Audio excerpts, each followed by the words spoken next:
PGA National. Get your tickets today at thecognizantclassic.com. Jarrett Stidham last won a football game 754 days ago. He's going to do it again this weekend.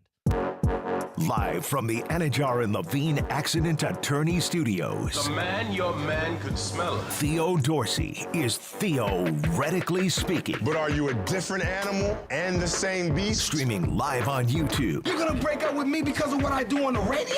Here's Theo Dorsey. No Theo Dorsey today. Colin Russo filling in on Theoretically Speaking on ESPN 106.3. Welcome on in, everybody. 2 to 4, we got you. As we got a packed slate to talk about. We got NFC and AFC championship games on Sunday to get into. You hear that the college football playoff is going to be sticking at 12 teams next year. We know how many people watched and tuned in to the college football national championship. Hint, it's record-breaking. And Philip Rivers getting head coaching looks. What is it? I'm surprised Philip Rivers hasn't run for president yet, based on the amount of things that he is sort of dipping his toes into out of nowhere. Nonetheless, Colin Russo, Christian Catt behind the glass. As always, we're streaming live on YouTube, Facebook, and Twitter/X at ESPN West Palm, ESPN South Florida on YouTube, and the ESPN South Florida app, period.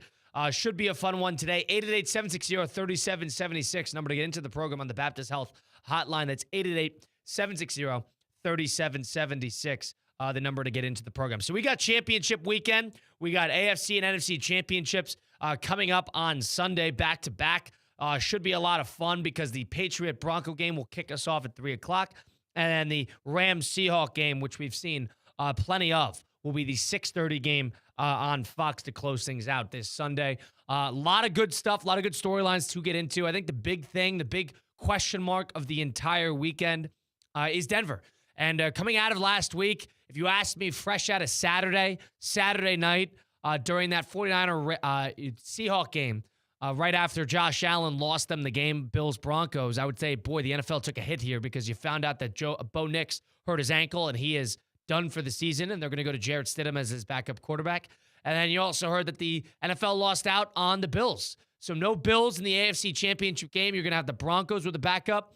And then the Houston Texans put up a stinker offensively, and the New England Patriots move onward to the AFC Championship themselves. It's going to be in Denver at Mile High. Jarrett Stidham, to put a little stats to it, the last time he played a football game and started was 747 days ago. The last time he won a football game was 754 calendar days ago. They were both with Denver. He's been with Denver for 3 years. He had stints with New England to come out of his career, and then for Vegas for a year where he had a couple of starts.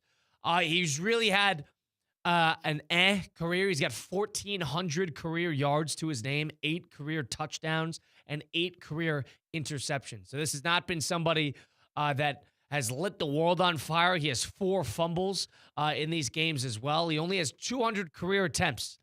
This is not somebody who's played a lot at this level, and he is by far the biggest question mark on this season and on this team.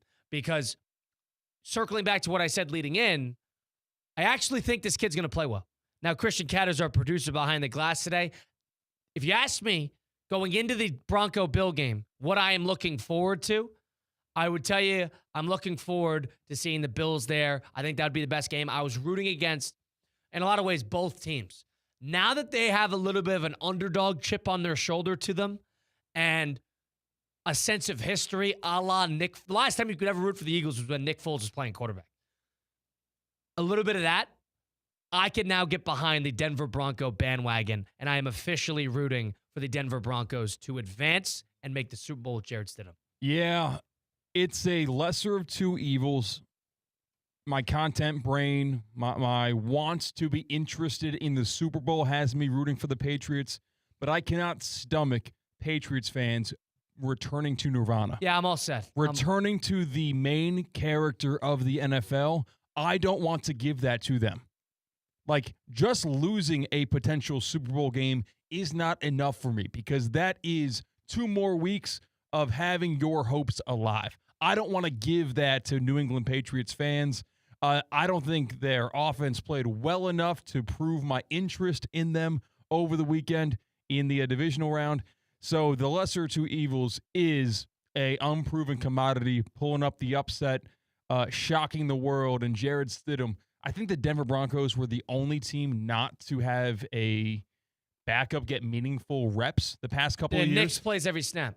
Yeah, like they're the only team in the NFL that is true about. And, of course, that is the team that's going to force to start him in the championship game on Sunday. I think it's Sam Ehlinger is the backup quarterback for the Denver Broncos. Oh, is he? I didn't just even know in that. case you have to go, what was it, 2022 49ers where they just ran out of quarterbacks, and it was really awful to watch Josh Johnson, I think it was, get pummeled by Philadelphia's defense.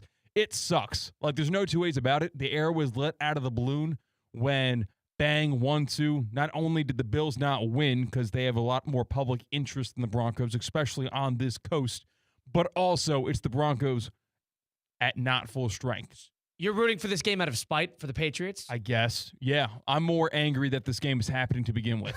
Like, I really am unhappy with that happening. I also was rooting for the Bears really hard on Sunday. I really wanted to see them in the NFC Championship game. Now we just get a rematch of a game of two West Coast teams. So I am not very high on this Sunday's games. And this is normally like my favorite day of football is Championship Sunday. I know this favorite weekend might be divisional round because you more often than not You like the back-to-back. Yeah, you more often than not on divisional weekend, you get 5 at least good games. But one good day of football, Championship Sunday, is really when the chips are on the table, and making it to the Super Bowl is just as big, in my opinion, as winning the Super Bowl. So you have no read on the theme, the magic, perhaps the surprise nature of what Denver could provide here with Stidham? Maybe once bullets are flying, once that ball's kicked off, I'll find myself rooting for the underdog. I think I will be rooting for Denver, just because the only way for this game to be a game is if Denver surprises you. And so, ergo, you're rooting for them to win. I can't sit here and adequately give you a educated scouting report on Jared Stidham. Nobody can. So if anybody's sitting here telling you what to expect from Jared Stidham, nobody knows. Nobody knows. You haven't seen this guy play in nearly 800 days. All right? I think the fact that you don't know, I think is an advantage. I think that's part one. I think part two is if you're a backup quarterback, what type of situation do you want to walk into? You want to walk into a situation where you have a great defense and a great offensive line. Denver has both. You want to walk into a situation where you have experience running the actual offense, you know the system. Denver has that. And you want to walk into a situation where you have an experienced head coach that knows that he is not going to bestow the entire game on your shoulders. Denver has that. If there is a and you want to be at home, 5 for 5. Denver's got 5 situations where if you could have your way one way or the next, it's as good as it can be, a spot for a backup to come in and compete. You have enough of a foundation, of a seat for the kid to just walk in and hopefully be prepared enough to play this football game. Because if he comes out and he stinks it up, that's another conversation for another day. But one thing we do know is Denver's defense is great, and we know that bad defenses have bothered the Patriots because it bothered them against the Chargers and it bothered them against the Texans. So you know that it's possible to force turnovers. You know they're going to be able to get to the quarterback. You know that maybe the defense will give you an opportunity or two. Denver, and they're also at home. If there is a situation in which a backup can come in and succeed, look no further than this. He does not have to be Nick Foles and throw for 400 yards and be a hero. He does not need to do that.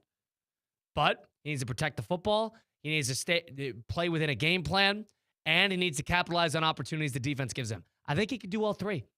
I think there's a route, there is a path where Stidham can succeed. I want to talk myself into this. This is hopeful of you and hopeful for me that this does actually happen. Yeah. But what was Denver really good about in 2025, which is so important from the quarterback position, is like managing that 2-minute drill. It's coming from behind. They were heroic. Exactly. Like, really, when it came down to it, they were winning so many of those coin flip, one-possession games, and a lot of that has to do with clutch plays by the quarterback at the very end.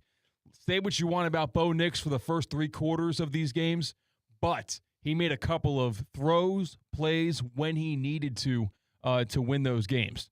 So that's what I see Bo Nix proven being able to do. That's unproven with Stidham.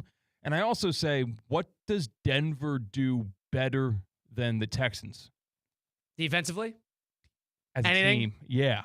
As a team, they have more pieces offensively that are healthier. They have a better offensive line, and they have a play calling offensive minded head coach. And Those they are the will three be at differences. home. And it's they're almost at like home. it's almost like They it's got a more worse defense. important. They got a worse defense, but they got a great defensive line. It's more important that they will be at home and that the Patriots won't be at home. Does that make sense? I think the Patriots play well in their home environment. It's the reason why they've been to a bunch of Super Bowls in the past. Yeah, can they win in a tough playoff environment? The fans are going to be a player on the field. I think they know that. They know they're playing with house money, but I'm sure they're convincing themselves of the same vision I am right now. Yeah, and the Patriots, I think they split they split their season series with the Bills, and they won the road game in Orchard Park, but lost their home game. That's correct. So if there at least is that's been proven by the Patriots and Drake May. Vrabel is a very good head coach, so I trust him in that aspect. But listen, from your words to God's ears, man, I want to see a good game, and not just the only good game that we have on Championship Sunday being the game that we've seen twice already. Patriots got a good defense. The Patriots did well against C.J. Stroud. They turned him over like crazy. I think they're going to watch that film and basically show Stidham, all right, here's what we're not going to do. And I think going into this game, they're going to say, we're going to play the who makes the big mistake first game. And say what you want about Drake May, MVP votes this, that, and the other. He has not been outstanding this postseason. He's not been. And and I'll even say he was downright bad against the Texans. He had one great drive to get the score to 28. But outside of that, 28-16. He didn't do much in the game. He was not great in the game. So I'm under the impression that this is going to be a house money type of game, but a game in which the Broncos sit there and think we could force May to make a turnover, make a bad decision before Stidham can. And all of a sudden, if there's a turnover or two, you get a free possession here and there. They want this game to be 17-14. Yeah, I was going to say, does close game equal good game in your eyes? I think close game for them, they would obviously rather win big because they don't want to give the Stidham the ball. Hey, Stidham, we're down 4. We need you to go down. We need you to score a touchdown. You don't want a situation like that. I meant as a viewer. I meant, like, does every game that is a one possession in the balance equal good game to you, where there is drama as to who is going to win that game? Does that automatically equal good game? Not automatically 100 out of 100, but yeah, most likely. If it's a one possession playoff game, I think you're interested in what's going on. It's like you're exactly right with the path to victory for the Denver Broncos is not trying to race to 30 points. Like, it's going to be a rock fight. They're going to need to force turnovers. Maybe a fortunate special teams play here or there that goes their way. I don't know. I think you're a little bit more optimistic than I am for the Broncos to be able to make this one. Do you not think there's anything to the fact that they haven't seen this kid play in 2 years and they don't even know what to watch? I mean, if he was good, he would probably be in the conversations of being a starter elsewhere, I think. But you don't think the fact is that even if you're a lesser tiered player, if you're a lesser tiered unscouted player, does that not give you an advantage in your eyes? I guess. What are they watching? Raider games from 2022? I think it's going to hurt Jarrett Stidham, the fact that he hasn't taken live snaps in the NFL game. Maybe I think you're going to get an all-out, not in a literal sense, blitz, but an overwhelming defensive attack from the Patriots in the first half of that game that might be overwhelming for a guy who hasn't faced live bullets. The Patriots beat writers asked Milton Williams, their defensive lineman, a question, and he's like, hey, what do you expect from Stidham? And Milton Williams said, I have no idea. He goes, all I know is that they liked Bo a lot more than him. So we got to assume that we're going to be in a decent spot. That's all he said. You're going to see Stidham's hands shaking in the shotgun with that crowd behind him that's bought in on him. Hold on. The Denver Broncos crowd has bought in on Jarrett Stidham. Like, they are fully expecting to not only compete in this game, but to win this game at home. Maybe they're just rooting for their tickets they bought 2 weeks ago where they anticipated Bo Nix to be there, and they don't want to waste $700 to watch their Denver Broncos lose to the Patriots. Now, keep this in mind. This man has won an Iron Bowl against a number 1 overall Alabama team. 2017, number 6 Auburn, number 1 Alabama. They won that game by 2 scores. I liked Stidham when he was at Auburn. And that was the only loss Alabama took all year. That was the Jalen Hurts Tua Tagovailoa year that eventually led to them winning the title against Georgia, with the game winner on Devontae Smith. The only game they lost that year was to Jarrett Stidham. Okay. Is there now? Okay. Now, okay. All right, now you got something there? Yeah. So talk about big game. We That's can a work huge with game. this. That is a big game. And that was at home. Okay. That was at Jordan-Hare, which is a haunted stadium. But he was not expected to win that game. Auburn was good that year, but yes, technically not expected to win that game. And then the next year, I believe they played Alabama again. They got smoked. Yes, they sure did. The next year at Bryant-Denny, they played, again, a number 1 Alabama team, and they lost 52-21. Right now, the line is Patriots -4.5 over the Broncos, going on the road to play that game. What did Jarrett Stidham do the second time around against Alabama? He went 13 of 30 for 127 yards, 1 touchdown, 1 interception. All right, so we don't love that. But like you said, you need one. This is the first time we're seeing Stidham versus the Patriots. I agree with you. Hold on a second. Christian, he's knocked off a number 1 overall Alabama team in the Iron Bowl as a quarterback of the Auburn Tigers. Dynastic force. Patriots are not in the middle of their dynasty, but they have that in their past. Mm-hmm. Who else did they beat that year? You know who else Jarrett Stidham beat that year? Number 2 Georgia at the time. Number 2 Georgia, and they won at Jordan-Hare 40-17.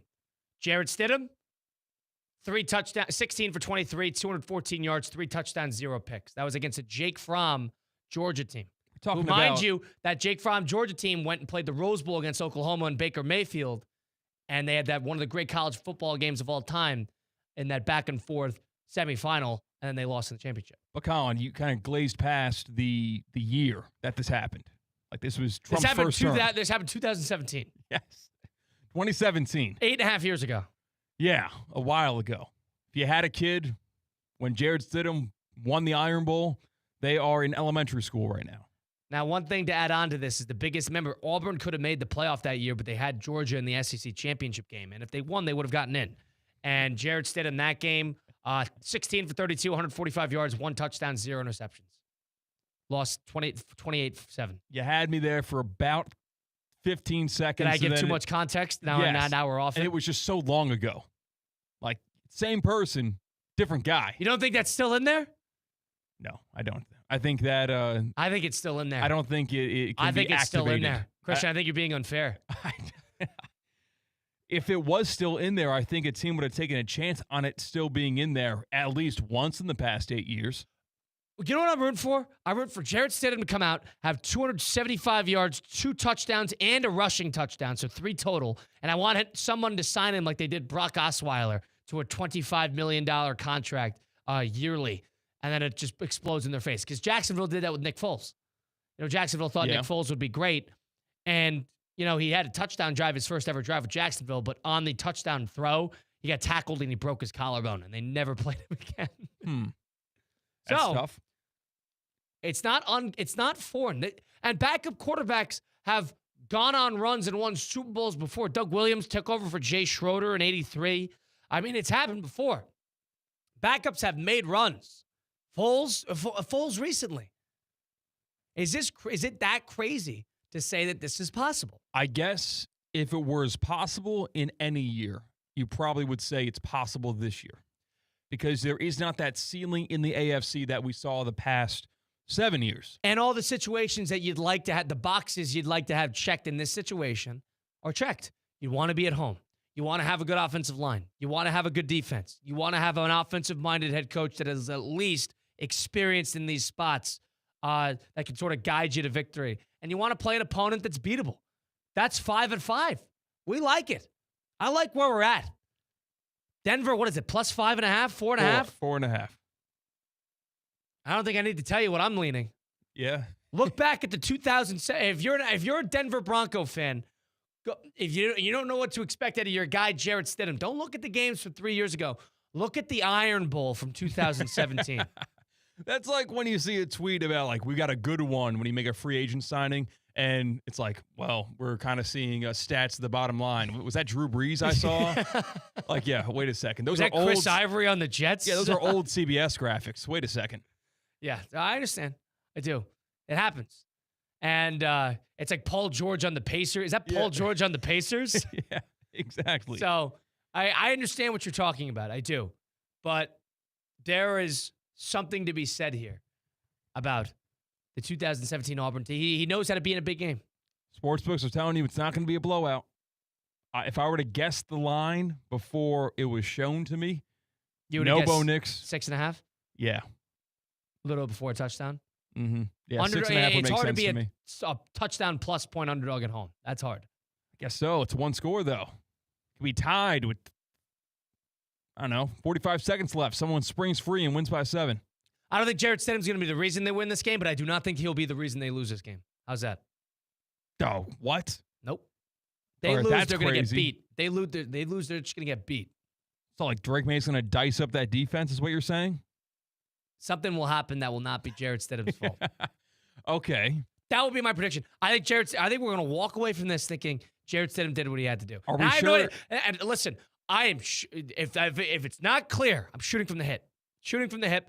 It's because, and everybody who talks about Jarrett Stidham, you want to break down his 2022 Raider highlights? Be my guest.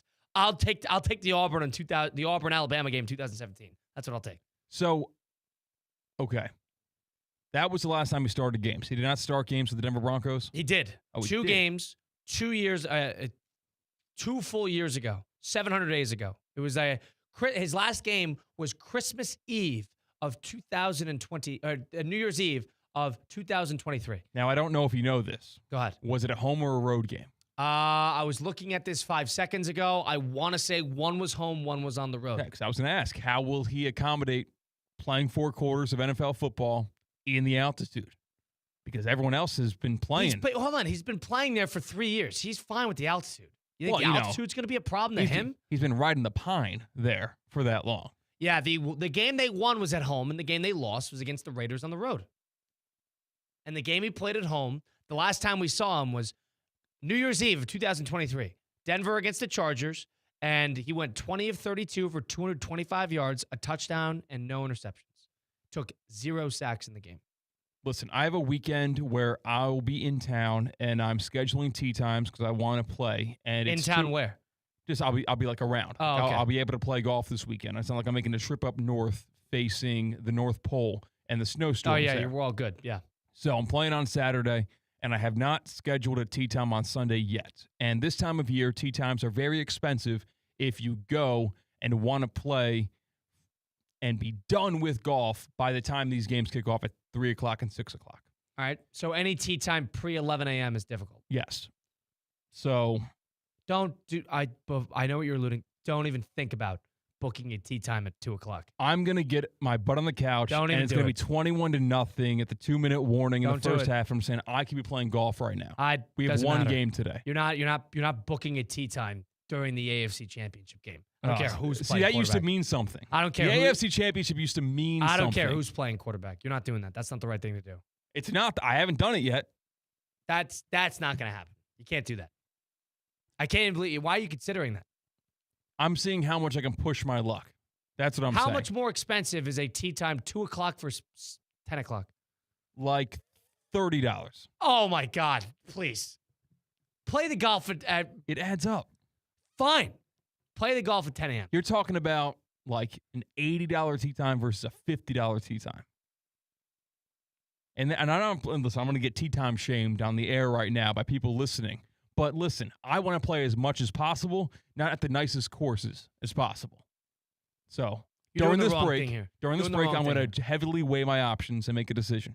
Wrong thing here. 888-760-3776. Can you expect a little magic out of Jarrett Stidham? Do the Broncos stand a chance this weekend with the backup quarterback helming them in the AFC title game at home against the Patriots? That will be the first of which 3 o'clock. Baptist Health Orthopedic Care. Welcome to pro-level orthopedic care at Baptist Health. From sports injuries to everyday aches, our expert team delivers the same advanced care trusted by the pros. Get back to the life and the activities you love. Learn more going to baptisthealth.net/ortho. That is baptisthealth.net/ortho. 888-760-3776. Christian Cat wants to schedule a tee time during the AFC title game. I think that is a disgrace. I think that is not the right thing to do. And I think he is really putting himself at a disservice because he does not trust Jarrett Stidham. Need I say more? 2017 Iron Bowl. And that same year, he beat Georgia and he beat Alabama. Not listening to this. All right, we got Steve in Royal Palm Beach wants to join in on the conversation. Steve, you're live on ESPN 106.3. How's your day going? Good. Gentlemen, I love the show. Listen every day. But I'm sitting here at the pool. I'm laughing. We have to go back 9 years. I remember Stidman when he was trying to beat out Jones, and he lost that battle too. So I've seen him play. Come on, guys. Hold Give on. some love to the Patriots, please. You're not fine. I'm just saying. You think Stidham's going to come in here and screw the pooch and destroy their season? You think he's going to play terribly? I don't know. Nobody knows, but I've seen him play. Come on, guys. I mean, the Patriots' defense is a lot better than everybody thinks. Well, what about the fact that the Patriots offensively have not done very well at all against two lackluster offensive teams in the Chargers and the Texans? Is there anything to that to you? Well, all I can say about that is that's what was handed to them, and they did the best they can. I mean, they're 16-3. They were 4-13 last year, the last 2 years. No, all these Patriots haters out there are unbelievable. It's funny. Wait a second. All right, We Steven. haven't said a word about the Patriots. It kind of sounds like you're a Patriots fan, Steven. Don't you think you've had enough? Oh, Like, yes, sir, seriously. no problem. And, Steven, I don't think that you are 14 years old. So you have been alive and well for all of those Patriots Super Bowls. Isn't it fair for someone to think that fan base has enjoyed enough and it's time, I don't know, to spread the enjoyment of a victory to somebody else? I agree with you. We are spoiled. Absolutely. 100%. Thank you, Steven. Thank you for the call, Steve, in Royal Palm. Oh, call in anytime. Appreciate your listenership and viewership. 888-760-3776, number to get into the program. That's Christian Catt. Colin Russo filling in for Theo Dorsey on Theoretically Speaking, ESPN 106.3. Live from the Anajar and Levine Accident Attorney Studios. Anajar and Levine Accident Attorneys. Call 1-800-747-FREE. This is ESPN 106.3. Want to accelerate your career as a manager or executive in the exciting industry of sports? Florida Atlantic University's MBA in Sport Management program is ranked #1 in Florida and 10th in the world. Students learn practical and applied skills from top faculty and experts who work in the industry. With a 94% placement rate for all grads, the full-time MBA program sets students up for success in the world of sports. Check out Florida Atlantic University's MBA in Sport Management program today by going to business.fau.edu. Experience the world's premier equestrian event right here in Wellington, Florida. The Winter Equestrian Festival brings together Olympic and world champion riders and horses from all around the globe for 13 weeks of elite international competition and unforgettable moments. Don't miss the iconic Saturday Night Lights, high-energy show jumping, incredible atmosphere, and excitement under the lights. Now through March at Wellington International. Visit wellingtoninternational.com for more information. Wellington International, where champions are made. At St. Lucie Battery and Tire, batteries came before tires. We've been selling and servicing all types of batteries for over 50 years. So when you need a battery for nearly anything, we have it, as well as the fast professional installation you need. We carry premium batteries for all your needs: automotive, commercial, marine, RV, and specialty. We also offer delivery and on-site installation, serving our customers quality products for over 50 years in the home of honest, reliable service.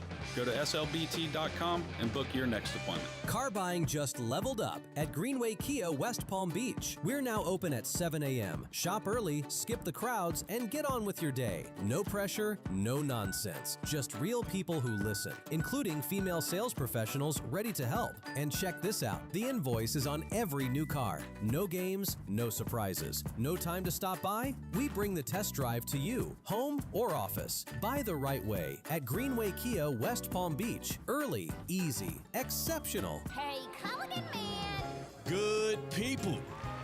It's Theo Dorsey. Let's kick off the new year with a home upgrade that's a win for you and the environment. A Culligan high-efficiency water softener helps you use less soap, less detergent, and fewer chemicals. Talk about a game-winning play. Try Culligan today for 12 months interest-free. Visit Culligan.com for more information and to schedule your free water test. Or just say, Hey, Culligan man! Today's tax tip is brought to you by Anshin Accountants and Advisors with Jeff Bowden, Executive Principal and leader of Anshin's Tax Department. The One Big Beautiful Bill Act creates powerful new planning opportunities for high net worth individuals and business owners. The new tax legislation permanently increases the estate and gift tax exemption to $15 million per person, restores full expensing for domestic R&D costs, updates the Opportunity Zone and qualified small business stock provisions, and includes other changes that will impact businesses and individuals. At Anshin, a partner-owned firm since 1923, we help clients understand the intricacies of the bill and develop a plan tailored to meet their goals. If you're a high net worth individual or business owner looking to maximize tax savings, let Anshin deliver value where others can't. For more tax tips from Anshin, visit Anshin.com. That's ANCHIN.com. Anshin Accountants and Advisors, helping you recalculate what's possible. As teams fight for their shot to hoist the trophy, make sure the only thing turning up the heat is the action on the field. Keep your home in the win column with EDS Air Conditioning. Qualified customers can score 0% interest for 60 months on a brand new AC. Hot streaks belong in the postseason, not in your living room. With more than 800 Google reviews and a 4.8-star rating, EDS has been the trusted MVP since 2006. Visit EDSIsYes.com today. Stay cool through every play.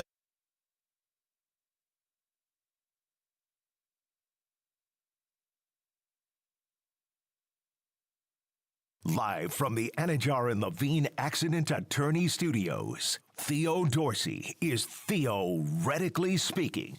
Streaming live on YouTube, here's Theo Dorsey. No Theo Dorsey, Colin Russo filling in on Theoretically Speaking on ESPN 106.3. If you're not crazy and you're going to watch the AFC and NFC playoff games instead of booking a tee time for $30 less on Sunday afternoon, You see, you could take that extra $30 and you could take it over to Duffy's and get yourself scored an award-winning burger.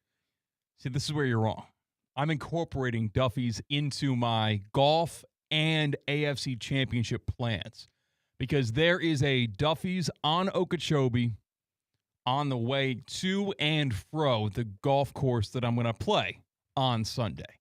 So rather than lose the 15 minutes between where that Duffy's is en route to my place, I'll just stop at Duffy's, have my lunch, replenish myself with 2-for-1 drinks because I don't have to look at the clock to determine when they have 2-for-1 drinks. It's all day, every day. And they'll have the game on, and they'll have the sound on. Duffy's is your football headquarters this postseason. They've got a full roster of football features, barbecue pulled pork nachos, the Duffy's double smash burger, and you've got the touchdown tots. 2 different ways you can get them. You pick. Buffalo chicken, that's probably my preferred, or the OG cheeseburger tots. And you've got to get the wings when you go to Duffy's. They've got 17 different options when it comes to flavors to choose from. Game day buckets all postseason long, so you're getting a good bang for your buck if you don't go for the 2-for-1 drinks. And, of course, the AFC NFC Championship game will be on, as will the NBA, as will your Florida Panthers and the rest of the NHL. They've got 80 big screen TVs at each and every Duffy's location. Nobody, and I mean nobody, does football season like Duffy's. Visit at your local Duffy's Sports Grill. Duffy's, our game is always on. Since the NFL revamped the seeding system and made the top-seeded teams ultra around in 1975, home underdogs of 4+ points in the playoffs, 10-0 against the spread, 6-4 straight up. Right? All right. I would love to find out which of those 10 teams did not have the starting quarterback. So The Eagles are one of those teams. Were they against the Vikings? Were they a 4+ point underdog? Ooh. That was also in Minnesota, if I had to say. Nope, that was in Philadelphia. Yeah. That was in Philadelphia. That was at home. Never mind. Because the Minneapolis Miracles the week before. Yes. And then they went on the road to play and they got the doors blown off of them. And they were throwing the dog head on because they called themselves the underdogs. That's why I had that impression. Right. Yeah, they even though they were the number 1 seed in the NFC playoffs, the entire Eagles defensive line thought that they were big-time underdogs. Here's another stat. All right, so there's an anti-Patriot stat, so Steve's not happy. But I'll flip this around. Sorry, Steve in Royal Palm. I'll flip this around. Only quarterbacks to beat 3 top 5 scoring defenses in one single playoff run. John Elway in 98, in which he went against the number 1, number 2, and number 4 defense. 2006 Peyton Manning, where he went against number 1, number 2, number 3. And this is to win. Aaron Rodgers did it in 2010, took on number 1, number 4, number 5. And Patrick Mahomes did it in 2023, where he took on 1, 2, and 4. Drake May has a chance to join those ranks, too, because each of the 3 defenses he played were top 5 in scoring. Okay. So he's going against bad offenses. I think we all know that. I think the Charger offense was not adequately put together or healthy. And I think you could say the same thing about the Texans, whose offense was a mess too. Now, you could throw that third one in there and say, well, Broncos don't have their starting guy in Bo Nix. But one thing you do know, all 3 defenses are great. So he's going against a little bit of a gauntlet defensively. The problem is they're not rounded teams at their time when they're taking on the Patriots. It's just a shame that the Chiefs fell off this year for this reason. Like, it's nice when it happened in the moment. You know, people were Chiefed out. They had Chiefs fatigue, and we were okay with them not being a factor the past couple of months. But this is when you kind of wanted the Chiefs. Am I crazy? No. Like, Yes, you are crazy. I don't want the Chiefs. much would have rather turned my TV on at 3 o'clock on Sunday to watch Chiefs-Patriots. I'm all good. A new-look Patriots, because you have all the storylines with Brady owning Mahomes, but now it's a new man in charge in New England. I'm all good. That would have been so much more intriguing than Jared Stidham. Hey, clearly, you need to do some brush up on your 2017 Iron Bowl. I'm good. I watched it when it happened. I couldn't drink alcohol yet, so I was within my wits to watch Jared that game. Stidham quarterbacked the best team that Auburn's had in years, really since Newton.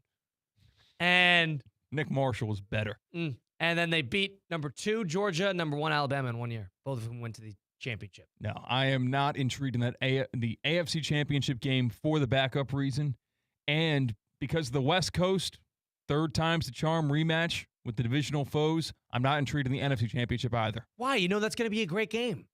Last time we played them, that was on the Thursday Night Football, 37-36. Excellent game. Sure.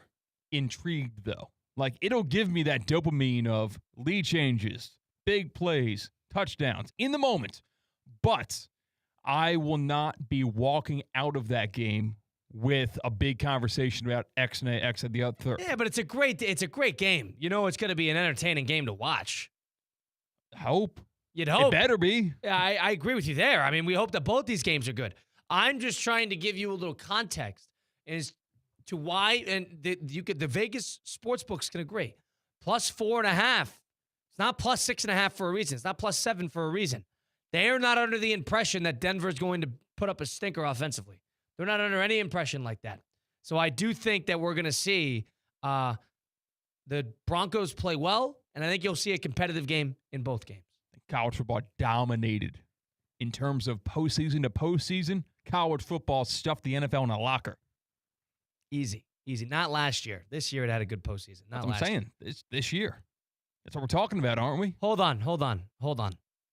The NFL, mind you, had a good weekend because people tuned in. They got hurt because 2 of the divisional games were not very good. Oh. And and the one game that was great. Those are the teams. They are the NFL. Hold on. The one team, the 2 games that were great, one of which was the Bear game, which was an excellent game. And the other game was the Bill Bronco game, and you got hurt because Bo Nix got hurt on the second to last play of the game. Okay. Outside of that, it was great. Happens. And the wild card round was as good of a wild card round as we've seen in years. Ended in a whimper. Both primetime games, Sunday night and Monday night, were not good. So primetime games on Sunday night for what? For the NFL. You had the Charger Patriots game stunk, and then the wild Texans, card round. Yeah. Yeah, but the first 5 games were excellent. Okay. What have you done for you lately? Last taste in my mouth of the wild card 5 weekend out of stunk. 7 in the wild card round. We are on our knees thanking the man upstairs. Excellent. Okay. I shouldn't lower my standards for the NFL. How good were they the first, are the supreme. All right, out of the first 8 games in the college football playoff, first round and second round, how many games were great? Coin flip. Every other game in the college football playoff was good. The Miami-Texas A&M game was okay at best. Good game. The Tulane game stunk. The James Madison game stunk. The Alabama-Oklahoma game was interesting, but Oklahoma really pooched it away in the second half. It was a fine game. It was a good game. I'll give you that. A good game. That was a better game than the A&M game was. Then the second round, Miami-Ohio State was a very good game, so no doubt there. I'm with you. Ole Miss, Georgia was a great game. Indiana, Alabama stunk, and Oregon, Texas Tech stunk. Coin flip once again. Here's the thing. A&M Miami was not a very good game. For anybody who watched that was not a very good game. Yes, it was. You don't like defense? Come on, man. Defense, it was 50-mile-an-hour gusts. It was not a great game. But I understand. It went down to the wire. I understand. All right, so that's 4 out of 8 right then and there. Indiana, Oregon, the game stunk. Right. So that's all right. So right that what were we 4 for 8? Now we're 5, and then the other game. So coin flip. All right. So you're just over 50%, and we're praising the Lord. Yes, because it's different. It's getting better, whereas the NFL is getting worse as you get deeper into the postseason. Hold on. 5 out of 7 in the first round of the postseason. All right. So let's think about this. The first 2 games, Carolina and the Rams was a great game. And the night game was excellent because there was that Bear-Packer game. Yes. And then Bills-Jags was a good game, and Niners-Eagles was a good game. And then you had the other 2 stink. So if you're going to call the Miami-Texas A&M game bad, you're going to call that 49ers-Eagles game. Nonsense. I'm not listening to that. That was a good game. And there was a lead change in the last 2 minutes. Point being, 4-6.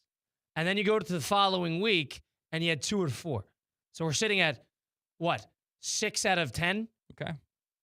We got 3 games to go. And I do not want to get out of bed for the AFC Championship game. And we're going to go 3-0 on good games. Yeah, we're going to okay. go 3-0. Then you're not going to have anything to say. Christian Cat, Colin Russo. We'll loop in a professional, somebody who understands what it's like having a backup quarterback. And do we trust him? Do we put any faith in him? And also some coaching carousel. Philip Rivers getting head coaching looks. I think this is the craziest thing I've ever heard since Philip Rivers was coming back out of retirement about 6 weeks ago. So it's a new. Whatever Philip Rivers does, it just takes you by surprise. You've heard of the Rooney Rule. This is something for for retired vets who were a cool story in the middle of the regular season. Well, he's getting head coaching looks. We'll loop in an expert, Mr. Mike Tannenbaum, the former Jets general manager, former executive vice president of football operations for the Miami Dolphins, ESPN NFL insider. He's on the other side of things. It's Theoretically Speaking on ESPN 106.3. The 2 p.m. hour is presented by the Cognizant Classic in the Palm Beaches. Teeing off February 25th at PGA National. Get your tickets today at thecognizantclassic.com. ESPN West Palm and Yingling bring the energy for a big NHL showdown. Join the ESPN West Palm Street team at Townies in Palm City as the defending Stanley Cup champion Florida Panthers take on Utah, Tuesday from 6:30 to 8:30 p.m. Enjoy $3 Yingling drafts. Don't miss the Panthers in Utah with ESPN West Palm and Yingling at Townies in Palm City, 2777 Southwest Martin Highway in Stewart. Yingling, the oldest brewery in America and a proud partner of the Florida Panthers. Prizes, flyaways, even cash money. You want it? We've got it. Find a list of all contests and official rules by visiting ESPNWestPalmContests.com. That's ESPNWestPalmContests.com. Does your business leave a lasting impression? Attractive, eye-catching signs help you stand out from the crowd and create a strong brand identity. Our team at Signorama West Palm are experts in helping your business get noticed and get effective signage in front of your potential customers. Our team can turn your blank windows or plain vehicles into money-making branding machines by drawing customers' attention to your business. So if you're looking to leave that lasting impression, call us 561-687-7993 or visit SignoramawPB.com. Hi, I'm Michael Manzo, owner and founder of Manzo's Italian Deli, and Stop, Dad. After 20 years, people are tired of hearing your voice. Yeah, and your lame-ass commercials. Fresh prosciutto, mozzarella, outstanding. Oh, please. There's only one reason Manzo's is voted #1 deli in Palm Beach County for 20 years. Our mother. She makes sure you prepare everything from scratch using only the freshest ingredients. Manzo's Italian Deli is located on Palm Beach Lakes Boulevard, right next to Rain Dancers. Is that a strip club? No, it's a steakhouse. Manzo's is open weekdays from 8 to 5 and offers free delivery. So stop by or call 697-9411. That's 697-9411. we also specialize in hot and cold catering for corporate functions and special events. Just ask anyone who was at my last birthday party. What would you do with an extra $700? You can earn up to $700 per year with Boost Checking from Flagler Credit Union. Boost Checking pays 7.0 annual percentage yield on balances up to $10,000. That's up to $700 extra to do what you love. Boost Checking from Flagler Credit Union. Requirements apply to earn the highest dividend rates. Limit one checking account per membership. Dividend rates and annual percentage yield subject to change. Business accounts do not qualify. Insured by NCUA, official credit union of Florida Atlantic Athletics. Hello? Hey, Miss Johnson. Sergeant Moore with the Palm Beach Sheriff's Office. You have an outstanding fine for failing to appear for jury duty? Here's my lieutenant. He's going to get your credit card so you can handle this now.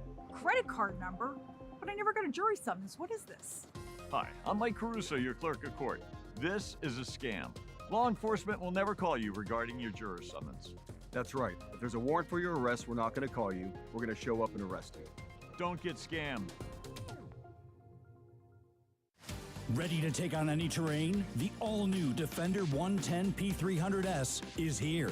Built for those who crave adventure without compromising on luxury. Lease the powerful Defender 110 P300S for just $849 per month for 36 months. Whether you're tackling the toughest roads or cruising the city, the Defender is ready for it all. Don't wait. Visit Land Rover Palm Beach today and experience the Defender like never before. Terms and conditions apply. See dealer for details. At St. Lucie Battery and Tire, batteries came before tires. We've been selling and servicing all types of batteries for over 50 years. So when you need a battery for nearly anything, we have it, as well as the fast professional installation you need. We carry premium batteries for all your needs: automotive, commercial, marine, RV, and specialty.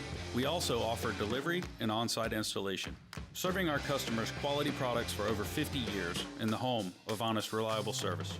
Go to slbt.com and book your next appointment. Hi, it's Evan Cohen from Unsportsmanlike. World leaders just wrapped up the AI Action Summit in Paris discussing how artificial intelligence will change our lives. Meanwhile, I'm just trying to get my smart toilet to stop posting on Instagram. For real intelligence, stay tuned to ESPN 106.3. West Palm Beach, get ready. Car buying just got a whole lot better at Greenway Kia West Palm Beach. We're open at 7 a.m. Shop early, beat the crowds, and stay on your schedule. Prefer a female sales professional? Just ask. Our experienced women make sure you feel comfortable and confident every step of the way. Every new Kia comes with full invoice pricing, the real numbers right up front. No games, no surprises. No time to come in? We bring the test drive to you. Greenway Kia West Palm Beach. Open early, priced right, built around you. Want to accelerate your career as a manager or executive in the exciting industry of sports? Florida Atlantic University's MBA in Sport Management program is ranked #1 in Florida and 10th in the world. Students learn practical and applied skills from top faculty and experts who work in the industry. With a 94% placement rate for all grads, the full-time MBA program sets students up for success in the world of sports. Check out Florida Atlantic University's MBA in Sport Management program today by going to business.fau.edu. Today's tax tip is brought to you by Anshin Accountants and Advisors with Brent Lessy, partner and tax leader of Anshin's Consumer Products Group.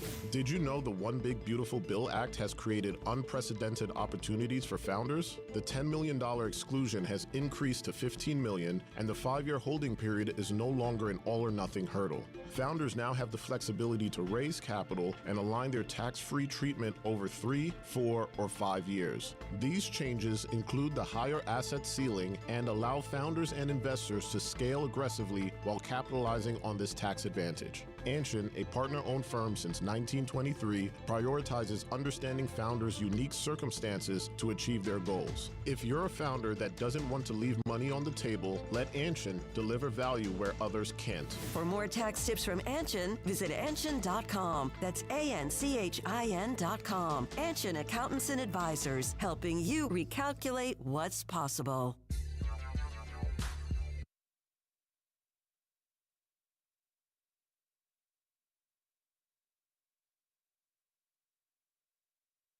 Live from the Anajar and Levine Accident Attorney Studios, Theo Dorsey is theoretically speaking. Streaming live on YouTube, here's Theo Dorsey. You know, we were live on site yesterday at the South Florida Fair. Had an amazing time. You could go check out the South Florida Fair yourself up until February. You could go ride the rides, go play the games, go try all the festive food that they have. It's pirate themed. Wear your best pirate garb. Get down there with an eye patch. Whatever you got to do, go see. We saw the pig races yesterday, which they have throughout the day with ham bone and pork chop. You can go check out that. Check out all the rides, Ferris wheel, you name it. It is one of the biggest and best fairs I have ever seen in my entire life, and they have some of the best food that you could ever look for at a festive fair environment. We were just scratching the surface where, on Theoretically Speaking, yesterday we ate the food delivered to us. Me and Theo walked around, and I had jumbo bacon. Had a glaze, was delicious, got some lemonade with it. Is it just giant bacon? Yeah. Right. I had cheesecake, on a stick. Nice. With Biscoff crumbs. Ooh. Excellent. Go check it out today. Go get your tickets on South Florida Fair online. Check out their Instagram as well at South Florida Fair. It's Theoretically Speaking, Colin Russo filling in for Theo Dorsey today. We got Christian Catt, as always, behind the glass at the City Place Studios.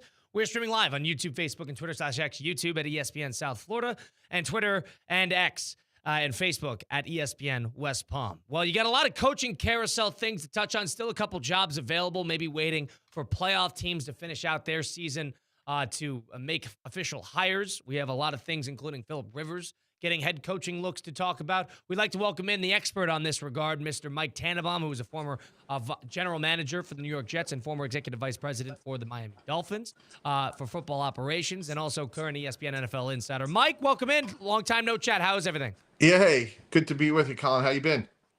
Everything's great. Everything's rolling. We got a lot of good football to look forward to this weekend. And, of course, we had the Indiana-Miami game on Monday night. Did you watch the game? Were you at the game for Indiana-Miami? What was your takeaway on that really quick? Yep, I was there. I thought it was an incredible environment, probably 60-40 Indiana in terms of fans, but great environment, and I thought Indiana was the better team, but I give Mario Cristobal and that team a lot of credit. You know, that ball was a little underthrown by Carson Beck, obviously, but boy, they had a chance to win, and you know, if you're a Hurricane fan, and we're talking to a lot of them right now, they should be really proud of what they accomplished this year. Absolutely, I agree. And, you know, it kind of shame that it ended the way it did with Carson Beck sort of being at the focal point of it all. But I think Indiana was as good of a story as there possibly has been. You don't see stories like that without the help of NIL and what the new age of college sports really is. If you don't have what it is today, I know a lot of people complain about it, but teams like Indiana, stories like Indiana don't really exist. Yeah, no, that's right. And I think Cignetti did a job for the ages relative to turning that team around in 2 years. It's really incredible. And the question is, like, who's that team next year? And I think that's what's going to make college football even more and more interesting. Mike, did you learn anything from Fernando Mendoza in that national championship game where Miami did a pretty good job against him defensively, but the key fourth and third downs with his arm, and then that obviously last touchdown Indiana scored? What did you learn from Fernando Mendoza in the national championship game in regards to his pro prospect? C-Katt, I don't think a lot. I think he's a great player. I think sometimes we overcomplicate things, but he has the requisite size. He's really smart. He's a better athlete than people think. I keep comping him to a more athletic Matt Ryan. I think the world of him. I think he's going to be a really good pro, and assuming it's Vegas guys, I think they'll be really, really happy that they have him as their quarterback, hopefully for them for years to come. And let's say you were Spytech, the general manager of the Vegas Raiders, and you were in this position, and you sort of knew that, hey, we almost have a golden ticket. There's not a lot of other great quarterbacks that are, for sure, second overall, third overall picks. We know we're going to get Mendoza. Most likely we're going to get Mendoza. And you're still hiring a head coach. Are you under the impression that you should be sort of what the new guy is, but where you think, all right, we're going to know for a fact we have Mendoza walking in here. We know we have Brady in our corner. Are we trying to get a coach to accommodate Mendoza? How do you view your coaching cycle in reference to the draft pick you have? Yeah, I think you want to get the best coach you can get. We just saw Mike Vrabel go to New England. Obviously, defensive side of the ball, but he's really poised. They're on the precipice of going to the Super Bowl. Mike McDonald on the precipice of going to the Super Bowl with Seattle, despite being on the defensive side of the ball. So I think you get the best coach and say, hey, we have a guy here that, again, he's got to pan out. There's never a sure thing, but barring something unforeseen guy, he could be your quarterback for the next 10 years. So let's get into the coaching carousel before we get into what we're going to see this weekend. I want to get the big headline out of the way quickly. Phillip Rivers is getting a head coaching look for the Buffalo Bills, and Josh Allen is going to be in on these meetings. I know the Buffalo Bills have been a little bit under fire with how they've handled the firing of Sean McDermott. I want to get your thoughts on whether you thought McDermott was fairly fired in this sense. And number two, do you think Josh Allen being involved and then Phil Rivers, a lot of things here, Phil Rivers being interviewed are good moves? Yeah, I think like throughout the course of my career, I'm kind of known to kind of be like the stick with it guy. And what I mean by that is like, Sean McDermott, I think it's 98-50 over 9 seasons. That's an unbelievable record. I kind of would go with what I have there. So I was surprised they made a change. I love that Josh Allen's involved. I've involved quarterbacks in job searches. I think it's really important though, guys, to say like, hey, we want your feedback. Oh, you have? We want to Okay. know what you think, but you're not making the decision. So you just have them as a sort of a fly in the wall, just bounce ideas off of them, but you don't really take, if they're hard head on something, it's not their decision to make. No, I think you want to get their input in a meaningful way. I think he's an enormous selling point. But at the end of the day, hey, Josh, I want your feedback. I want your opinion. But, you're not the one making this decision. Is there too much power given to the quarterback in this situation or no? I don't think it's power. I think it's like, we respect you. We want your thoughts. But also know that at the end of the day, like, your job is to play quarterback, not to pick the head coach. Mike Tannenbaum joining us now on Theoretically Speaking on ESPN 106.3. Phil Rivers getting head coaching looks. When you get somebody, I don't want to say off the street. We know Philip Rivers is an esteemed player within the league. We know he is a football mind. We know all of this thing. But he doesn't have a lot of head coaching experience. Is this just sort of to check off the box to see if there's maybe something there? What goes behind something like this? What's your read on that? Yeah, look, I think he has a chance to be a really good head coach. But, if you're Brandon Beane, the risk you take if you would hire Philip Rivers is like, this is likely your last coaching hire. And there's just a massive learning curve. And that's not to say, I think Philip Rivers would have a chance to be a great head coach, to be candid. I just don't think it's going to happen overnight, just given, all the things you have to learn. So I could see him being a quarterback coach, certainly an offensive coordinator. I think it's a heavy lift to go from never doing it to being a head coach. I think, again, you're just going to make a lot of mistakes learning on the fly. And if you're the Miami Dolphins, to switch gears a little bit, but stay in the division, a lot of Dolphin fans went out there and said, we want a coach who is more experienced, because it's been over 20 years since we've had an experienced coach helming the Miami Dolphins and not their first time ever head coaching gig. They did not go this route. They ended up hiring John Eric Sullivan almost immediately from the Green Bay Packers from an executive role. And then they sort of attached themselves to that Packer, I guess, a coaching tree, if you will, with Jeff Hafley following along as defensive coordinator. Did you think the way the Dolphins handled this and emulating another successful franchise was the right way to go about it? I think I think those are two really good hires. They know each other. There's going to be compatibility. And I just think these jobs are really hard. So to the extent that they know each other, I think makes a lot of sense. And, they're coming from, as good as of an organization as there is right now in football. So I think those were two really strong hires. And to kind of quick fire on a couple more really quickly before we get into this weekend, you think the Falcons made the right move going experience with Kevin Stefanski? Yeah, I like that move a lot. I think he's a really good head coach, comes in with a lot of experience. He's proven to be successful, Colin, when he's had, good quarterback play. And so I think that will be a good match. And with the Brown job, they sort of have guys being floated around still. Some guys have even withdrew from that job. If you're a coaching candidate and you go into a franchise like the Browns where it's going to be a difficult uphill battle, are you under the impression that this Brown job will attract a young and up-and-comer, or will this get somebody experienced? I think they'll go young and up-and-comer. It just seems like that's sort of like the vibe of the organization. So you think that the vibe is going to go a young up-and-comer, see what the next step is, if it's a Grant Udinsky or a Shieldhouse from the Rams? Yeah, someone like that, yes. Mike Tannenbaum with us now. Last thing, appreciate it. What are your predictions for this weekend really quickly on both the games? Yeah, I'm going to go with Seattle at home. I think defense, home field advantage is really good. And I'm actually going to go with Denver and Jarrett Stidham. So you we'll like see that? how You I like do. Stidham? Finally. Yeah. Thank you, Mike. Yeah. Thank you. I've been trying to convince Christian that there's no film on this guy, and this guy has won an Iron Bowl against number 1 Alabama in 2017. Same year he beat number 2 Georgia. So this guy has been in a big game before. I like this. Good call. How about that? Yeah. All right. Mike, we appreciate it. We'll talk soon. That's Mike Tannenbaum, of course, the ESPN NFL insider. Christian Catt, we got 2-on-1 there. because Christian is anti-Jared Stidham. Mike is pro-Jared Stidham. Appreciate Mike Tannenbaum giving us the time there. That was a lot of fun. He likes the Stefanski hire. He thinks the Dolphins made the right move, even though they went lack of experience. And he thinks Jared Stidham is going to take down the Patriots this weekend. Christian? Yeah. You know what? Mike Tannenbaum has forgotten more football than I know. And sometimes smart people are wrong. So you know what? This will be one of those times.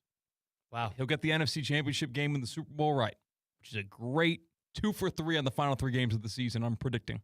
Todd Fleming, the executive director of the Cognizant Classic, which will be coming up here in just a couple of weeks here, will join us next. We'll do a little Who Missed the Cut. That's all to come. It's Theoretically Speaking on ESPN 106.3. Anajar and Levine. Call 1-800-747-FREE. That's 1-800-747-3733. ESPN 106.3. WESP Jupiter, a Good Karma Brands radio station. Hi, I'm Janice Ridenour from J. Zello & Associates. For nearly 30 years, my firm has worked alongside business owners and their teams, helping them truly understand QuickBooks with clear accounting guidance, proven workflows, and hands-on training. We offer customized QuickBooks Online training delivered in a supportive, judgment-free environment so you can learn at your pace. If you're stressed about your books, you don't have to be. Get trained, get confident, get it right. And when you need ongoing support or you'd rather have it done for you, our experienced team is here to help. Visit jzolo.com and schedule your free consultation today. Funnel cake, rise, farm animals. Wake up, South Florida Fair. Don't tell me what's fair. What?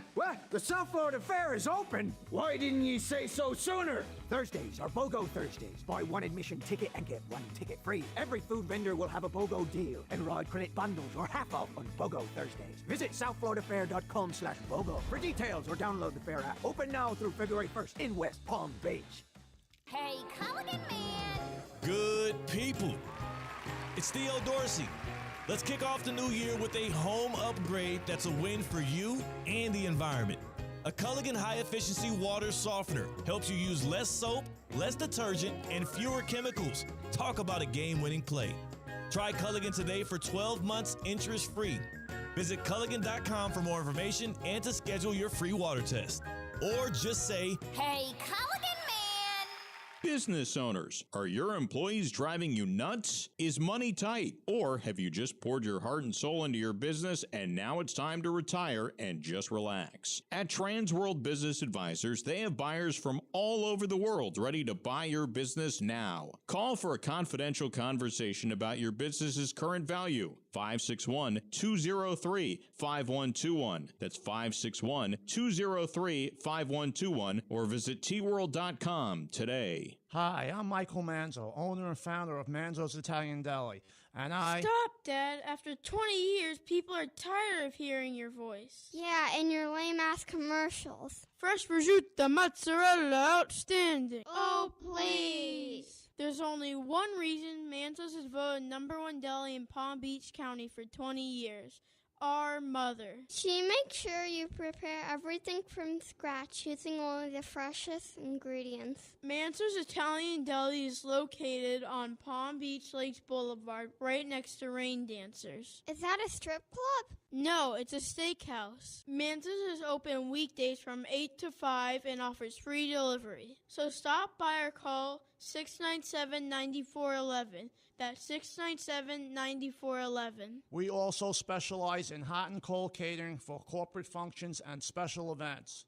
Just ask anyone who was at my last birthday party. At HSS, movement is their specialty. Their team of experts provide personalized treatment options backed by over 160 years of orthopedic expertise. Whether you need advanced non-surgical solutions, surgical care, or comprehensive rehabilitation, HSS Florida delivers the exceptional quality care you expect from HSS, the nation's #1 in orthopedics. With 3 locations in West Palm Beach, Wellington, and now Jupiter, expert care has never been closer to home. Choose better, move better. Learn more at hss.edu/Florida. Live from the Anajar and Levine Accident Attorney Studios. The man your man could smell it. Theo Dorsey is Theoretically Speaking. But are you a different animal and the same beast? Streaming live on YouTube. You're gonna break up with me because of what I do on the radio? Here's Theo Dorsey.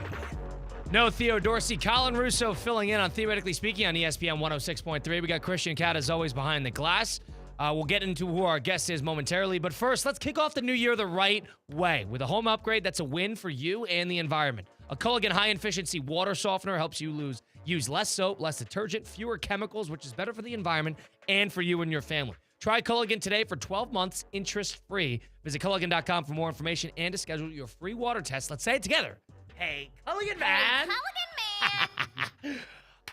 The executive director of the Cognizant Classic, which is coming up really in just a few weeks. We're inching closer. Mr. Todd Fleming in the studio with us now. How you doing, Todd? I'm good, man. Good to be in here with you today. I got dressed up for Colin. So you knew, yes. No Theo. I knew I had to impress. I had to impress today, so I got dressed up for you. Right, and we didn't know that I was filling in actually till Theo, so a couple hours ago. So Todd was actually in here in t-shirts and a sweats. Then he went home, he got changed, and then he came back. We haven't talked about why Theo's out today. He has another dental problem. Yeah, I just got the text from him, and my immediate response was same tooth. Oh my god, different tooth. So I haven't gotten a response back yet, but. Theo, if you're listening, feel for you, man. I've gone through that over the last couple months too. So. You shouldn't, because I've warned him on this show time and time again. Does he floss? Have you asked him this? I have not asked whether or not he flossed. So hold on. So C-Katt, your takeaway is that he brought this on himself? Yes. Okay. There's some truth to that. Just unhealthy eating? No, I think by trusting his dentist. That's what I'm saying. You think the dentist's taking him for a ride? Dude, like the dentist. There's some truth to that. You need a good dentist because the dentist will be like, oh, you got a little cavity there. Let's cut your tooth open. Yeah, that and like the vet. The vet will sign you up for an appointment next week if they can, because they could charge you whatever they want to do whatever they want. I can definitely co-sign the dentist. I never take their recommendation, right? And it's so why do you even go to the dentist? I just get a good cleaning. Oh, okay, just good. But cleaning. he says I got a good dentist here now, so I trust. You got to trust the guy. Earned the right. She's great, but it earned the trust, and so now I would take the recommendation. But on the official, the first couple visits. No thanks. And they book you for appointments 6 months after you already did it. It's like they got you coming back. Well, I'm okay if I'm autopilot on the keep me coming every 6 months for the cleaning. When I walk in there and the first time I see you and you tell me that I've got 4 cavities, that's false. I've never had a cavity in my entire life. So that immediately dismissed. I move on to the next dentist. You've never had a cavity in your entire life? Never. Or is this dentist telling you have cavities, but you don't believe in listening to them, so therefore you do not have cavities? I've never had cavity in my life. When I've moved, because I've moved quite often, so when you get to the new dentist, I've had 4 dentists on some of my moves. The very first one said, "Hey, you have cavities," and I'm like, "No, no. I've actually, let me show you my last kind of cleaning and my last X-rays. Never have had one. You're dismissed." Since coming to South Florida, you've tried 4 dentists. No. I'm talking about in my moves, in my career, in my life. In your career. I thought you were like, you didn't like the first dentist because No, you said you had cavities. So, all right, you lost a customer, and then you go to the next guy. I got lucky here. Real lucky. Straight out of the gate, came in, cleaning, loved it. Hey, we'll see you in 6 months. Risky, doctor to change because, like what Christian said, you got to there's a trust factor that goes into that. Absolutely. So I don't know how much. Not sure how we diverge on a sports talk show into dentists and.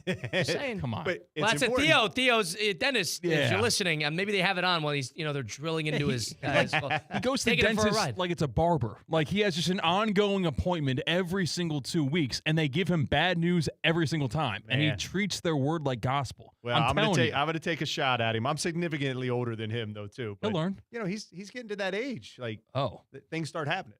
I see. Well, the thing is, the reason why I compared it to the vet is because if you are a first-time dog haver, your dog throws up once, you're like, oh my God, we got to go, like get this checked out, and the vet doesn't do anything, and you get desensitized to that, to where now your dog will show up with a limp, you're like, you can walk it off. Like you're good. Like you'll figure it out somehow. It takes a lot to get me to bring my dog to the vet because of how little happens when I bring him there. I swear.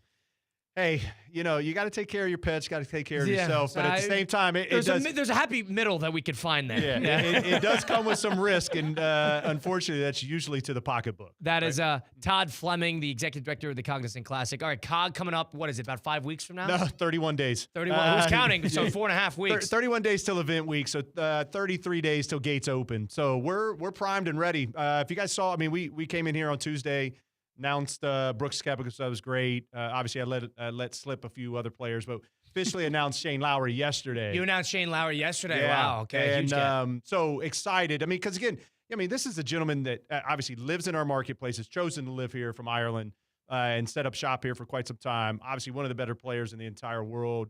Absolutely drilled us in the Ryder Cup again this last fall. But he also is qualified for signature events, which again, Cognizant is not a signature event.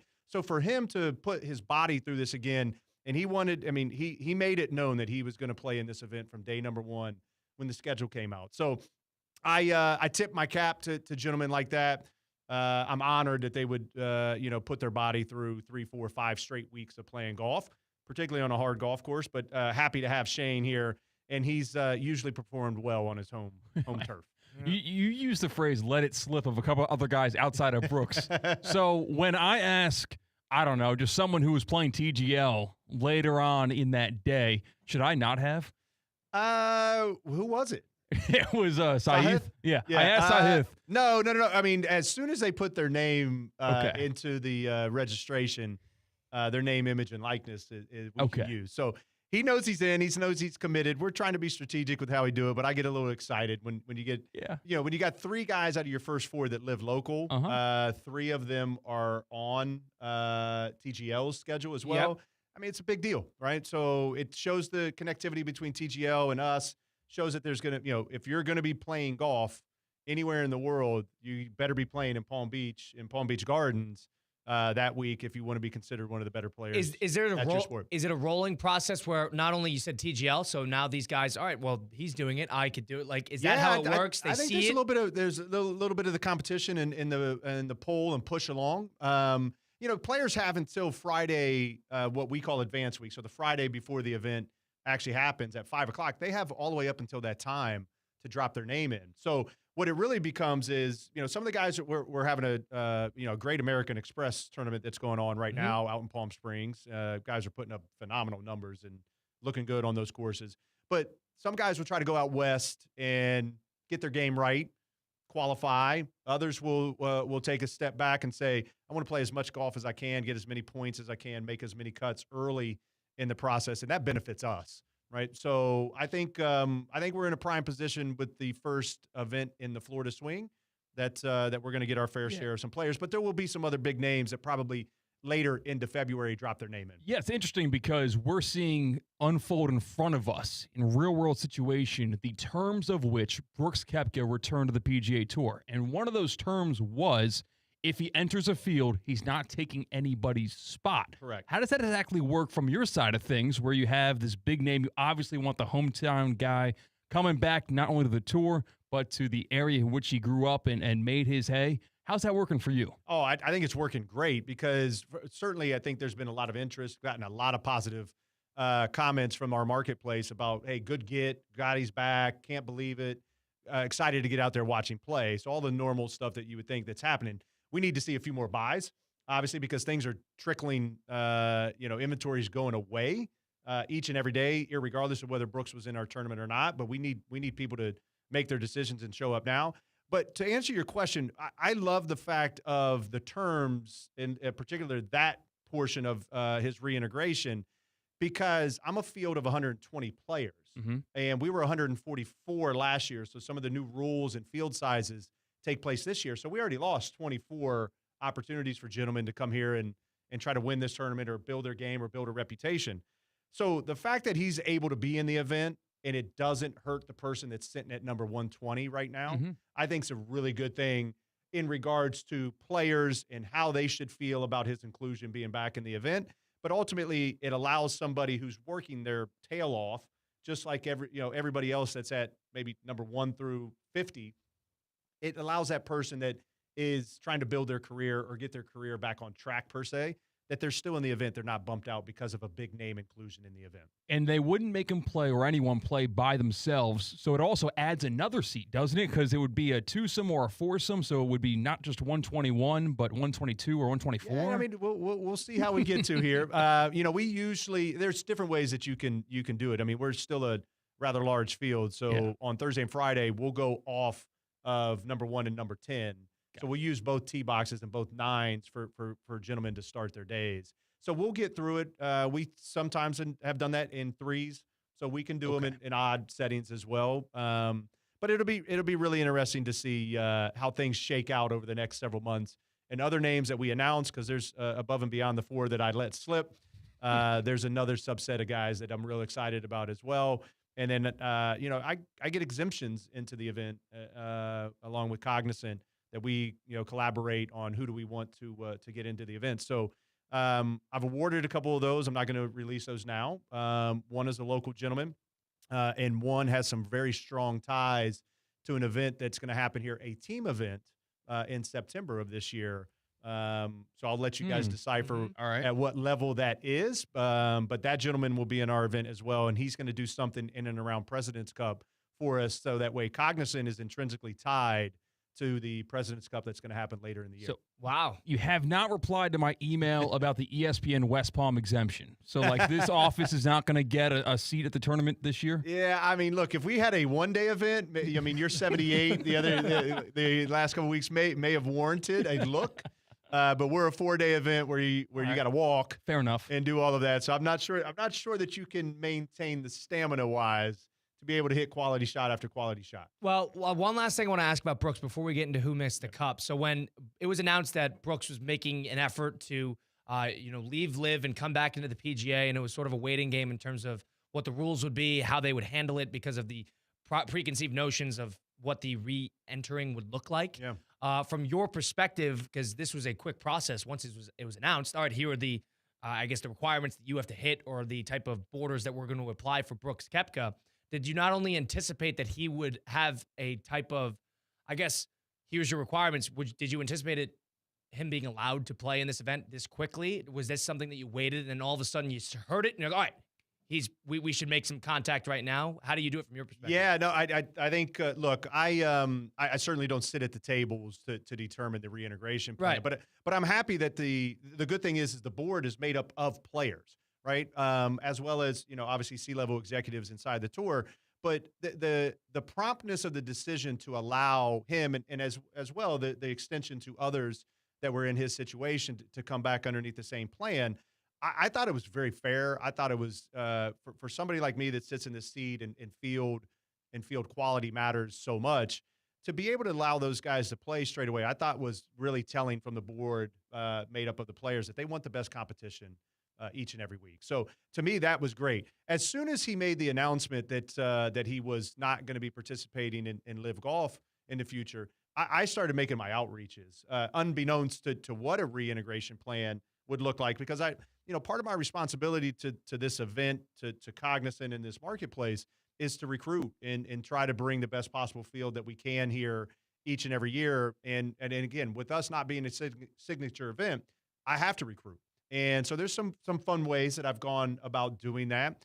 But I started that process immediately before I even knew it was possible. Before I knew the rules and the outcome. You'd rather be on third base by the time we already get there. I just look, I try to put myself in the players' shoes, and I want the players to know that this event and what I'm trying to do is we're trying to do everything in our potential to make this a player-friendly event, accommodating, pleasing, and at the same time not take away from the fan experience and for our marketplace, because again, we need to have the party and we need to have kind of the things outside the ropes that we all want as well. So you got to kind of marry the two. But I want the players to know that I value their participation. It doesn't go unnoticed to me that they don't have to participate here. So for all of those that do or that consider us for their schedule and their calendar, I want them to know how much I really appreciate that. So I spend a lot of time sending notes, emails, for those that have given me their phone number. I do text from time to time just to check in on them and let them know that Cognizant and myself and for the better part, this marketplace really is thinking about them and hopes they do well throughout the course of the year, and that we hope we have a chance to have them back each and every year in our field. I saw right now on the American Express tournament going on, someone went 28 on their front nine. Blades Brown, never heard of him. Sorry, Blades. Yeah. Is that going to happen at PGA National? Is that possible? No, I don't. I shouldn't say never, right? Because it's happening out there. Which again, those courses, they play it on a multitude of courses out in Palm Springs, so you don't get a chance to get familiar with the same course each and every day. But to do a 28, that's pretty damn impressive. Yeah. I don't think that happens here, although we did have a 59 last Jake year, Knapp, right? With Jake Knapp. And, But I think Jake was obviously striping the ball. I sat on the first tee when he teed off that day. And he was one of the earlier rounds, and I said that was different. It just sounded different. It felt different. The swagger that he had approaching the tee shot, and then obviously walking off the first tee. I said there could be something special that goes on today because it just sounded different. I did not expect a 59, but we also had some fortuitous conditions that was favorable to the player. Right, we had a rain on Wednesday night that had softened things up, and then we had no wind, which again, the course is going to be hard, irregardless of the weather conditions. But when the wind sits down, it's pretty gettable if you're striping the ball. Which again, a lot of these guys in their ball striking is obviously elite, or they wouldn't be on tour where they're at. But ultimately, I think if we can get some of the wind that's been going on around here lately, if we can get portions of that to come back through, I think we're going to have a really tough course. And ultimately, the gentleman that walks down 18 on Sunday and taps in for the win earned every stroke. Is going to earn every stroke of it. I mean, we were on the course earlier today looking at a few more things from a fan enhancement standpoint for our marketplace, but the course is in incredible shape. And there are certain tee boxes right now that, again, that are going to be used for the event that are being used by guests or members. Right now, there's a crew of people coming behind and dropping seed and fertilizer on top of the divots. So this course is going to play extremely hard. It's going to be something fun for the fans to show up to. And then again, like I said earlier, the person that walks off on Sunday is going to earn this championship. Todd Fleming, the executive director of the Cognizant Classic, Christian Catt, Colin Russo. Let's figure out who missed the cut with the Cognizant Classic. Nice, Christian. That's not my fault. I think we missed the cut. This is it. Cognizant Classic in the Palm Beaches. The week, February 25th, the March 1st. TheCognizantClassic.com. All right, Todd. So we're going to have it's championship weekend in the NFL. Yep. So we got 2 games remaining. We have the Broncos and the Patriots being our early one, and then we have a divisional matchup in the Seahawks and the Rams to finish things off. Because of that, we have 4 potential Super Bowl matchups that we could have this weekend. And I want you to determine with us which one you would have missed the cut in this situation. First of all, let's get your thoughts on this game. We have a backup quarterback starting for the Denver Broncos in Jared Stidham, guy who hasn't started a football game in 747 days, hasn't won a football game in 757 days. So I'm curious on if you think no film, would that make a difference? You like that situation? Give me your thoughts there. I do not like that situation for Denver at all. I feel horrible for them that they're in this situation. But I don't know how you're going to go into a game. Again, I haven't done my research, but it doesn't feel like he's thrown a pass in like the last couple of years outside of some preseason games, right? Yep. And so that's not a great combination as you're trying to advance to the Super Bowl. So I think Denver's going to be that side that's going to miss the cut for me. So I think maybe I'll flip this. So So how I want to phrase it to you is I'm going to give you the 4 matchups. Yep. And I want you to cut one out of the ones you'd be most intrigued on seeing, all right? So clearly you're down on Denver, but the 2 we could see on the Patriots sides are Patriots-Seahawks, of course. We've seen that before. And the Patriots-Rams. We've seen that before as well. On the other side of things, you get Broncos-Seahawks. Seen that before. We also have Broncos-Rams. This would be with Jared Stidham starting at quarterback. Which of those 4 matchups would you cut out? Would you be least likely to see? Oh, I think it's got to be Broncos-Rams. For me, least likely to watch that, in my opinion. I would probably tune in for Bad Bunny's halftime, and that's maybe about it on that game. You're that down on it. And I'm going to come at it from a little bit of a different angle. I think the color combinations, which I think matters to me in a Super Bowl, color combinations would be bright. It would almost, but almost unappealing to me. Wow. To have that kind of the orange and blue and the royal blue and the yellow contrasting against each other. To me, that is the one I'm the least likely to watch.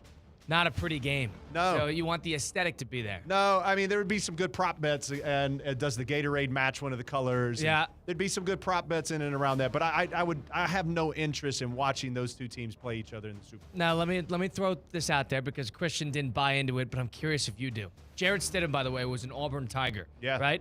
Played in 2017, 2018. 2017, that was a while ago. I get it. I understand. I'm acknowledging this is a long time ago. He's played in big games before. Auburn went 10-4 that year. They lost the last 2 games of the year. but he beat Alabama when Alabama was number 1, and they won at Jordan-Hare, and then he beat Georgia when Georgia was number 2 in that year. Now, they played Georgia again. They lost, and then they ended up not getting into the college football playoff, and that was the year that Alabama benched Hurts in the halftime, and then 2-0 in the game against Georgia.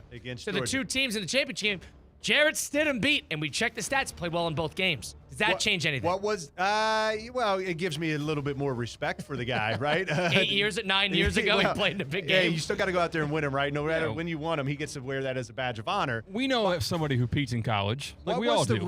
What was the stats of the ground game in either of those? For the Auburn Tigers? Yeah, did he win them with his arm and his decision making, or did they control the game with the ground? Don't entertain this point from Colin. No, we're trying to pull tape from 8.5 years ago. November 25th of 2017, they won 26-14. Auburn won that football game. And against Jalen Hurts, by the way, who did not have a great game, Jarrett Stidham, he went 21-28, 237 yards, 0 touchdowns, 0 interceptions. Okay. All right, so we're throwing that out there, but he did have a rushing touchdown and 50 yards rushing. All right, so that's number 1. There you go. And then in the Georgia game earlier in the year, when they beat them as well, that was 2 weeks prior. They won 40-17. That was a Georgia team that went to the championship with Jake Fromm, and that was won. And Georgia, by the way, or I should say, Jarrett Stidham, 16-23, 214 yards, 3 touchdowns, 0 interceptions. Ooh. Okay. Todd? Goal line fades. So if there is, I understand where you're going with this. I'm just saying he's played a big game. This man has not slung a pigskin in 2 years. Yeah. I can't see him coming out here and having success. I would be pleasantly surprised, and I would eat crow if he did. I just don't see it happening.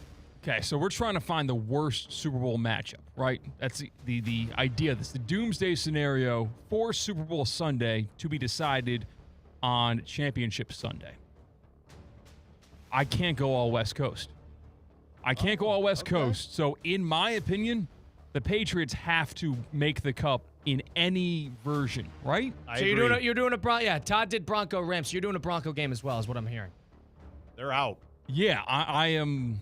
Now, which of the two Bronco matchups would you rather, against the Rams or against the Seattle Seahawks? We're trying to find the worst Super Bowl matchup. So that's your process of elimination. Okay. Broncos Seahawks rematch. Broncos Rams. Is there history behind that? Anything at all? I'd have to go back. I don't think so. I mean, look, I think you're where you're going with this is that the Patriots against anybody is the matchup that you will want to see because of what Colin said earlier. The history, and again, the immediate history against both of these teams in the Super Bowl, where Bill Belichick put on a display against McVay in that Super Bowl, and then to have Mike Vrabel as a kind of pseudo disciple, that would be fun to watch. But man, you get the Seahawks and the Patriots, that's going to bring up a whole lot of memories, and we're going to get a lot of content and coverage about how that ended. So that would be fun from a content and a media perspective, I would think, to have that be the matchup so that way you could revisit that exciting ending to that game. So I think, Todd, you and I have outnumbered Colin, and one of the matchups that's going to miss the cut is going to be a Broncos matchup. Yep. Undoubtedly. Indubitably. Sure. It'd be fun. You didn't hear my answer. You didn't hear my answer. 2 versus 1. If Knicks was playing, I think I'd have a different opinion. Me too. So when we walk in, by the way, when we walk in here on Monday, and Jarrett Stidham has 330 yards, 2 touchdowns, and 1 on the ground, I don't want either of you two to watch the Super Bowl. I'll run up and down here in any form that you want me to. If he has 4 touchdowns, I will do that. Just saying. If there's one thing I'm going to draw, if you're going to check boxes in terms of, all right, if you're a backup quarterback, you have to start this game. This is just a situation we've dealt with. You want a couple things. You want a good offensive line. Denver has that. You want a good defense. Denver has that. You want an experienced head coach. Denver has that. You want to be at home. Denver has that. And you want an opposing team that is beatable. Fair. In a lot of ways, Denver has that. They are. And so I'm not saying it's definitely an uphill battle, but I do think the fact that the Vegas sports books have it at 4.5 tell you that they don't think this is going to be a blowout either. No, I noticed that too. I think it went off at 5.5, and then it moved back. Yeah, and so I think you're right. I mean, look, I don't think the Patriots are just going to walk in here and this is going to be a 30-3 type game. I think coaching staff is going to, from the Broncos, is going to manage the game appropriately. It's just going to boil down to, can they control the line? Yeah. I would actually, if I'm them, I would actually come out throwing the ball, because the Patriots are going to think that you're going to try to protect him and establish the run. I'd come out throwing the ball, at least for the first couple series. Nobody has any idea. Nobody has any idea. And see if you can get anything going that way that then frees up your run game. It's really about like stealing a drive. All they need to do, if they steal 7, whether it be a defensive turnover or they steal a drive when nobody knows what Stidham does, that changes the pendulum of the game quickly. I should know this. Is their defensive line any good? Patriots or Denver's great. Well, and I think what we've seen is that the Patriots line can't protect anybody right now. Indeed. Right? So Interior protection is great that may too. boil down to a deciding factor of whether or not this game slides one way or the other. If Sean Payton wins this game, you have to start considering him among the greats. The one win away from being, the first head coach ever to win a Super Bowl with 2 different franchises? Yeah, fun fact there. No coach has ever won a Super Bowl with 2 different franchises. Super Bowl era. Weeb Ewbank did it with the Colts, and he did it with the Jets. No. Oh, that's right. He never won. No, oh, yeah. He never won. Never won. And it was it's different. Yeah.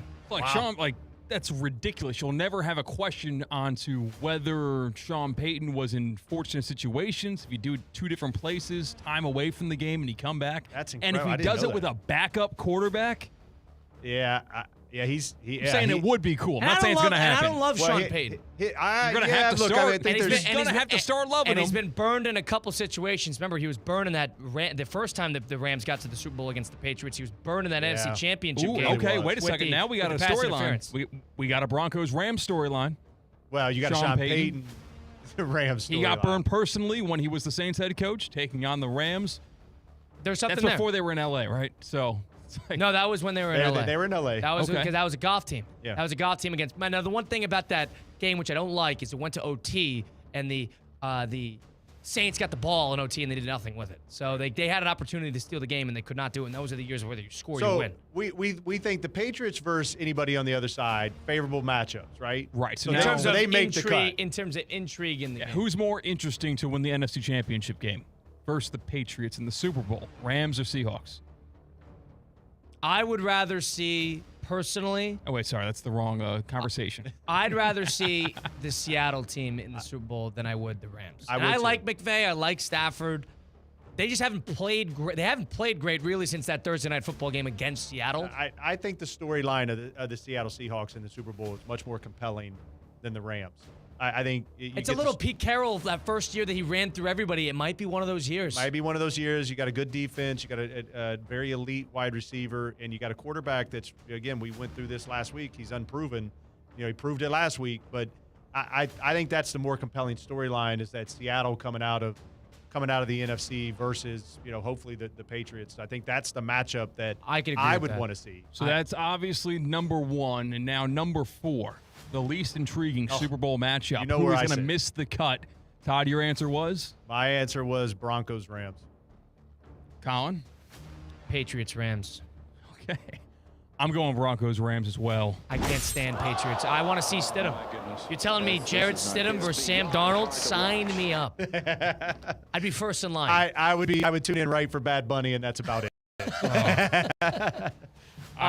Broncos... It'll be so interesting for that day, but so detrimental for the next weeks if the Broncos win the AFC. I think that would be the least viewed Super Bowl in American modern history. I think you're being unfair. I think you're being unfair to Jarrett Stidham, guy who's won my hot take. Won a huge Iron Bowl. Keep that in mind. So at least with Nick 2017, Foles, it was Philadelphia, East Coast. Yeah, interesting. you had massive market. And Nick Foles proved himself to be good to the end of that regular season and in the playoffs, going into that Super Bowl. Yeah, Denver's not an excellent. They did well with the Bills, but they're not an excellent draw generally as a market. Not right now. Right now. If Knicks was in it and you had the Peyton Knicks, I think it's different if he's in it. I really do. That's true. Yeah, Peyton Manning is a proven brand when he went to Denver and made them relevant for the whole country. And they're also a historic team, that 2015 team. Yeah. Now, really quickly in terms of big market, Indiana, Miami did $30 million watching that on Monday night. As a Big Ten guy yourself, what was your perspective on that game? Really proud that the Big Ten has now got 3 straight. Oh, so you're one of those Big Ten fans that's proud of the conference, even though Indiana is sort of taking the torch? I am. Well, he's an Ohio State fan for our audience.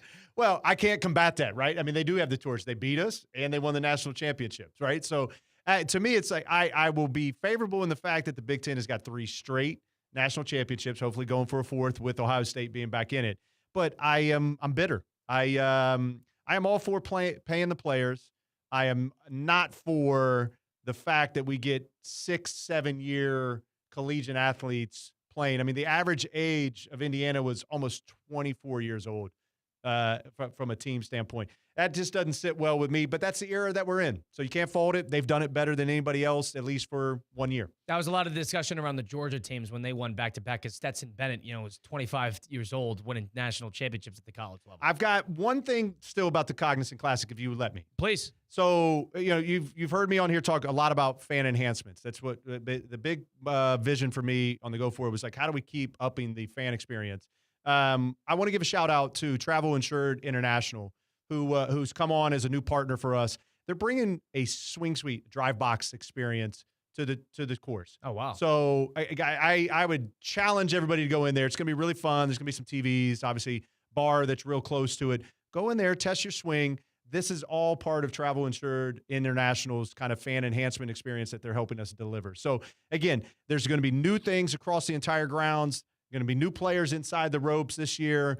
2 new tee boxes that we've talked about before, but the things that we can control, we're trying to drive as much fan interaction and fan experience stuff that we can into the event, and Travel Insured International is a good partner for us to do that with this year. That's awesome. I imagine they're going to be doing like the sim of probably one of the holes at PGA National. So now you can, go watch the golf and see, I think I could do that. I think you're going to be able to challenge a few of our holes, right, amongst others, and I'm sure people will step in there and have a good go at the bear trap, at least number 15 or number 17, trying to get across the water. But the other part is too is where we're going to strategically place it. It's right in a nice foot traffic area next to a bar.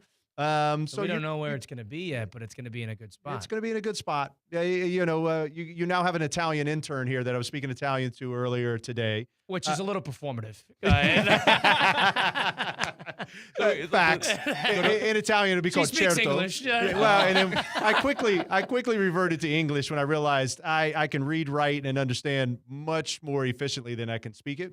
But no, we're it's going to be in what we have as a ring road. We have a ring road at the course, which kind of encompasses 1, 9, 10, and 18. So it'll be somewhere in there. Awesome. Yeah. Well, looking forward to that. Looking forward to the Cognizant Classic. That is, of course, Todd Fleming, the executive director himself, joining us. Todd, we appreciate it as always. Appreciate you guys. To having you in studio soon. Christian Catt, Colin Russo, Theoretically Speaking on ESPN 106.3. Live from the Anajar and Levine Accident Attorney Studios. Anajar and Levine Accident Attorneys. Call 1-800-747-FREE. This is ESPN 106.3. Calling all sports fans, grab your MVP card and head to Duffy's where you can catch all of the action. Not an MVP? Sign up for free and start earning rewards today. Duffy's is voted the best sports grill year after year with their award-winning burgers and wings. Don't forget about Duffy's famous 2-for-1 drinks all day, every day. And with over 80 TVs in every location, you'll never miss a minute of the game. Visit Duffy'sMVP.com to learn more. Duffy's, our game is always on. Funnel cake. Rise. Farm animals. Wake up, South Florida Fair. Don't tell me what's fair. What?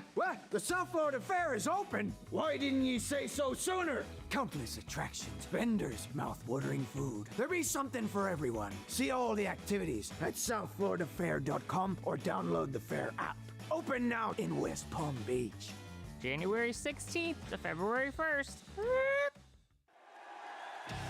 You've seen the PGA Tour's best on the course, but in the arena, it's prime time. Season 2 of TGL presented by SoFi is back. With big moments, big personalities, non-stop action on the big screen. Shot clocks, hammer drops, timeouts, and overtime. Tickets are on sale now, but availability is limited. Visit TGLGolf.com to get your tickets while they last. TGL presented by SoFi. Keep up. It's golf. For 48 straight years, Ford F-Series have been the best-selling trucks in America. We got here by engineering breakthrough technology, redefining built Ford tough, and never settling for second best. But what's really made Ford F-Series the #1 selling trucks in America is you. Ford F-Series, built Ford tough. Based on 1977 to 2024 calendar year total sales. What would you do with an extra $700? You can earn up to $700 per year with Boost Checking from Flagler Credit Union. Boost Checking pays 7.0 annual percentage yield on balances up to $10,000. That's up to $700 extra to do what you love. Boost Checking from Flagler Credit Union. Requirements apply to earn the highest dividend rates. Limit one checking account per membership. Dividend rates and annual percentage yield subject to change. Business accounts do not qualify. Insured by NCUA, official credit union of Florida Atlantic Athletics. Tired of being sidelined by a sports injury? Get back in the game with Baptist Health Orthopedic Care. Whether you're a professional athlete or even a weekend warrior, you can get back to doing what you love with our compassionate orthopedic team. Experience a new level of care and get back to your best. Welcome to being treated like a pro. Make an appointment today at baptisthealth.net/ortho or call 833-556-6764. Prizes, flyaways, even cash money. You want it? We've got it. Find a list of all contests and official rules by visiting ESPNWestPalmContests.com. That's ESPNWestPalmContests.com. Kaiser University's flagship campus, the 100-acre residential campus at 2600 North Military Trail in West Palm Beach, extends Kaiser University's educational offerings to over 100 degrees within the heart of South Florida. Kaiser University also has an athletic program with 27 national championships, including their 3rd championship in women's soccer. Visit KUCHawks.com for the latest on the championship athletic programs at Kaiser University. The PGA Tour is back in Palm Beach. The Cognizant Classic returns February 25th through March 1st to the Champion Course at PGA National Resort and Spa. Be here to watch PGA Tour players take on the Bear Trap, one of the toughest stretches in golf, while enjoying elevated fan activities around every corner. Experience the energy with your friends and take in the excitement of this can't-miss event. Tickets are on sale now at thecognizantclassic.com.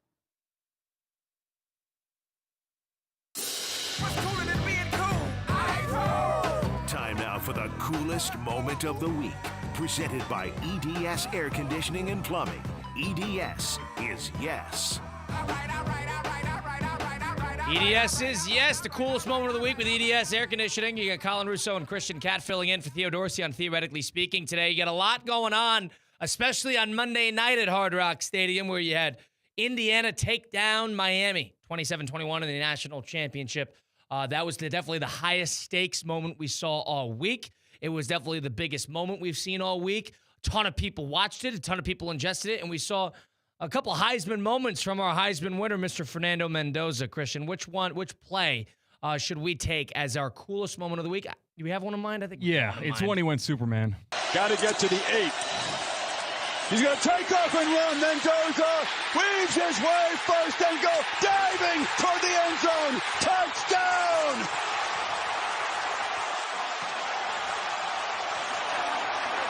That's where he won the Heisman Trophy. That's Chris Fowler on the call. A couple things about Chris there. Number one, that's the first time I've heard that call. He could have said, dove right into the eye of the storm. Hurricanes, you know, that would have been a little corny, but it would have been a moment. I think he should have done it. That's number one. And number two, you could tell that was on the Indiana side of the field. Yeah. Because it was really split, like a horseshoe. Indiana had one end zone and Miami had the other, and that was in Indiana's side, which made that moment that much better. Yeah, it looked like it put the game away. It ended up not being true. It felt like it until Miami punched back. Then Malachi Toney found the end zone to truly make it a game again. To put Miami down by 3. Indiana tacks on 3 more. Fortunately enough, Miami gets the football back with a chance to win the game at the very end. But I was sitting next to resident Miami Hurricane fan Theo Dorsey. I'm not a Miami fan, but I was rooting for the Hurricanes in that game full throttle. And both of us looked at that play and were stunned. And we're thinking, all right, Carson Beck gets paid $4.1 million. You kind of hope he can do something like that when you realize he couldn't. That was an incredible individual effort from Fernando Mendoza on that design quarterback draw. And Mendoza has talked about it since. He said that the initial play was meant to go left, and you see it in the play. He went to go left, and then all of a sudden, I believe it was Bain and somebody else, a couple first-rounders, clearing in on him, and he sort of shuffles his feet, and he starts going right, and that's when he gets hit. And then he said it was like sort of like a pinball, and he's just going back and forth and back and forth, and he was able to sort of keep his eyes in front of him and dive for the end zone. As cool of a play as you'll ever see for the moment in a national championship in quite some time. And it makes sense to be the EDS coolest moment of the week. And it probably as good of a postseason moment. For the championship game, there's definitely a couple that I'm missing, but the one that pops to mind, Devonta Smith, game winner in overtime against Georgia. Right, but every play you're going to bring up won the game. That didn't win the game. Miami had the football with a chance to win the game. Yeah. I feel like you couldn't really call it that. That was the best moment for Indiana. Indiana. It was a 4th and 5. Game. You can make an argument that Indiana has a good chance, a possible chance, of losing that football game. That would have completely swung the momentum in the other direction.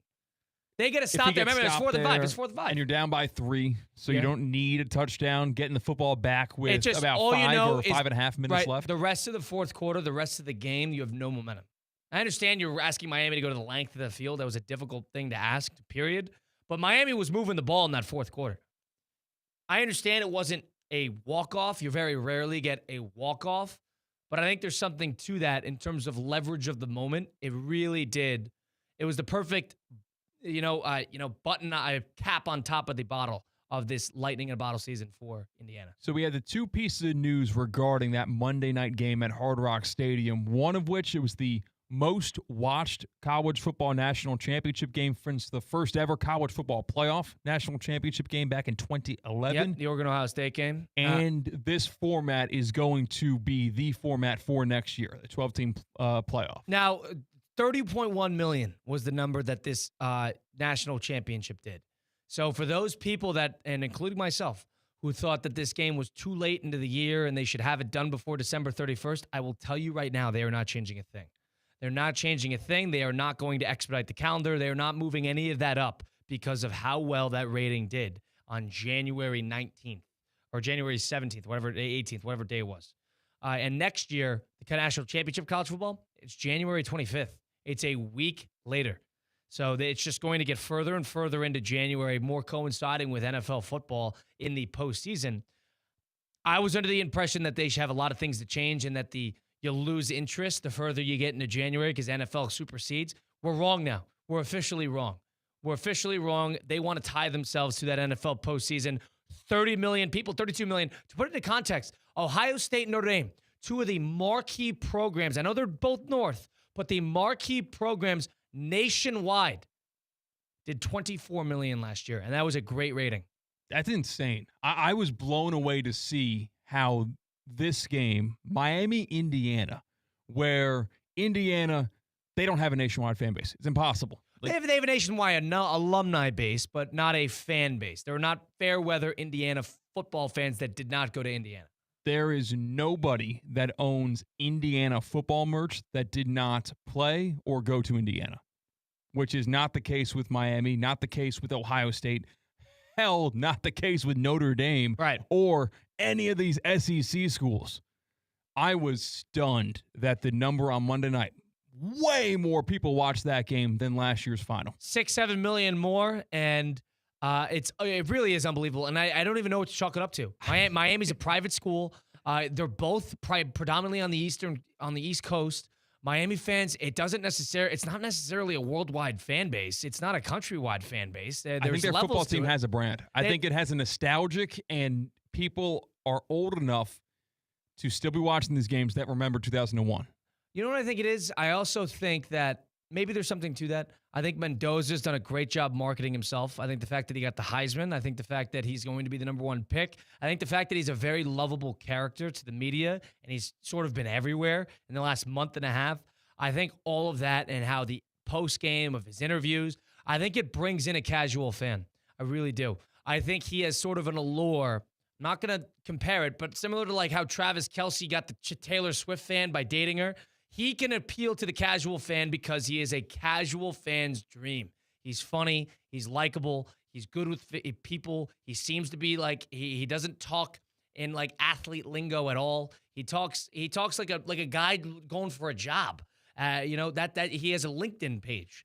That's what he seems like. And I also think the other side of it, I think Cignetti's got a little Saban to him in terms of personality, ultra uptight, sort of got a Belichick feel to it. And I think the fact is that he was marketed the right way to make Indiana that lovable brand for the casual fan. I also think Indiana, the fact that it's not polarizing, I think that helps. People hate it. The only people who hate Indiana are the teams that have lost to Indiana. Maybe there's a couple Big Ten teams. Outside of that, they don't spur hatred. You think that you would not turn the if Indiana was spurring hatred but hasn't been there before, people would still turn on. I think exhaustion and hatred would make you not want to watch that game. But here's the thing. You can't brand argument me when we had Notre Dame and Ohio State last year. Yeah, I think it's simply that there are good games. And the college football playoff and the format that's being curated and finely tuned with the adjustment in last offseason as to not give the automatic buys to those conference champions just gives you more good games. And the more good games, it's like you have confidence in the product that you will get two great teams that you can guarantee be given a good game. And that's what we're kind of being trained to trust and believe. Built off last year. Anything but in the 4-team playoff. Like you had maybe 1 out of 3 games in the college football playoff 4-team version was good, which meant if you got a good semifinal, you're not going to get anything else. If you got 2 really bad semifinals, you're really putting your eggs in the basket that there were 2 great teams and you had a good championship game. Now, the fact that you have to prove yourself against great teams no matter what in order to make it to that Final Four and championship game means we have confidence that there is going to be a good game. And the spread didn't indicate that. That's one thing I would add to that. The spread was 7.5. Which I thought it was a gift. I thought that was going to be a good game no matter what, and it ended up being a good game, even though it played to the spread, played to the number pretty much by winning by 6 for Indiana. You are going to get more and more and more of a higher percentage good games in the 12-team playoff. And I guess the only adjustment to even further guarantee that is to limit the G5 or in some way put roadblocks to only have one representative from the group of 5, because that was the ethos. That's the whole reason to do it, to allow that possibility to unfold, because obviously 2 group of 5 teams was a disaster this year. That's the only change I think will be made, not in a literal sense. They won't say you can only have 1 group of 5 team in the playoff, but in a practical sense. Well, the one thing they will change, I believe, is making the Power Fours get better odds to getting in, or guarantees, I should say. Notre Dame, same thing. They get a top 12. We'll get into that a little later on as well. But Notre Dame is getting, if they're guaranteed top 12, if they're in the top 12 in the AP poll, they're getting in the postseason. They're not going to be, disadvantaged because they don't play in a conference game. That was a clause they signed with the College Football Playoff that goes into effect next year. But if you're trying to make sense of why this game did that well, it was a good game. It was in Miami. I think they just did a great job at making sort of a marketing giant. Really? With Indiana. I don't think Indiana sold that game. Indiana and Alabama did $25 million. And that was against Alabama. And I understand Alabama's Alabama, but Indiana just did better than that with Miami. The Rose Bowl, it's a good spot to watch the game. Best Rose Bowl they've had in years. And it was better than national championship, or just as good. It was 23.9. It's 23.9 for the Rose Bowl. This year between Indiana and Alabama, a 38-3 game.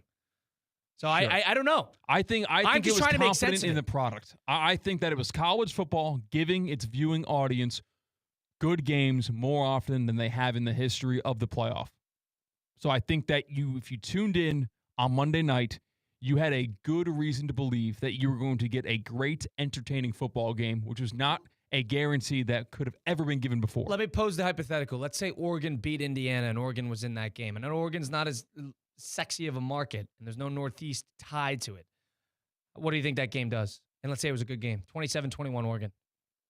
I would say it would be less viewers for sure. Yep, a couple million, I would say. Yeah, I would say 28 million. I don't think it'd be that high. I think that you're talking at 22, 23. That would be my guess. I think Indiana. Really? Yeah, I do. No. Indiana's got a huge. I think Indiana's got Oregon's a very got the entire coast there. Underrated, untapped market. I think is Indiana.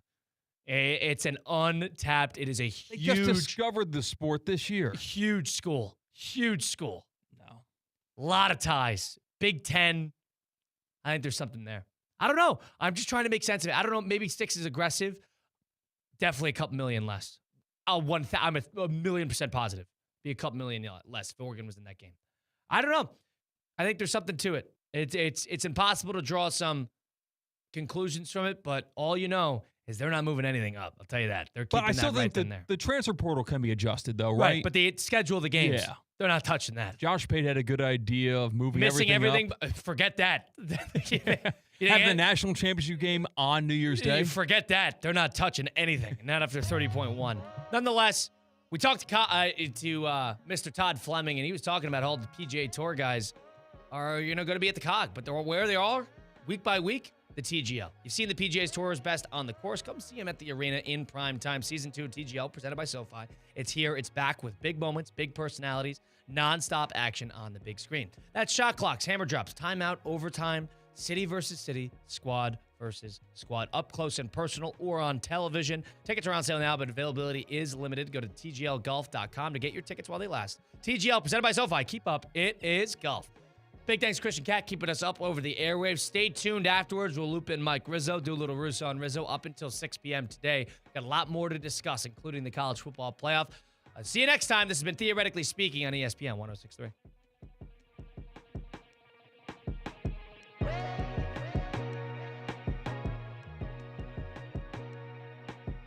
Hey, Culligan man. Good people. It's Theo Dorsey. Let's kick off the new year with a home upgrade that's a win for you and the environment. A Culligan high-efficiency water softener helps you use less soap, less detergent, and fewer chemicals. Talk about a game-winning play. Try Culligan today for 12 months interest-free. Visit Culligan.com for more information and to schedule your free water test. Or just say, Hey, Culligan man. Car buying just leveled up at Greenway Kia West Palm Beach. We're now open at 7 a.m. Shop early, skip the crowds, and get on with your day. No pressure, no nonsense. Just real people who listen, including female sales professionals ready to help. And check this out. The invoice is on every new car. No games, no surprises. No time to stop by? We bring the test drive to you, home or office. Buy the right way at Greenway Kia West Palm Beach. Early, easy, exceptional. Want to accelerate your career as a manager or executive in the exciting industry of sports? Florida Atlantic University's MBA in Sport Management program is ranked #1 in Florida and 10th in the world. Students learn practical and applied skills from top faculty and experts who work in the industry. With a 94% placement rate for all grads, the full-time MBA program sets students up for success in the world of sports. Check out Florida Atlantic University's MBA in Sport Management program today by going to business.fau.edu. At St. Lucie Battery and Tire, batteries came before tires. We've been selling and servicing all types of batteries for over 50 years. So when you need a battery for nearly anything, we have it, as well as the fast professional installation you need. We carry premium batteries for all your needs: automotive, commercial, marine, RV, and specialty. We also offer delivery and on-site installation, serving our customers quality products for over 50 years in the home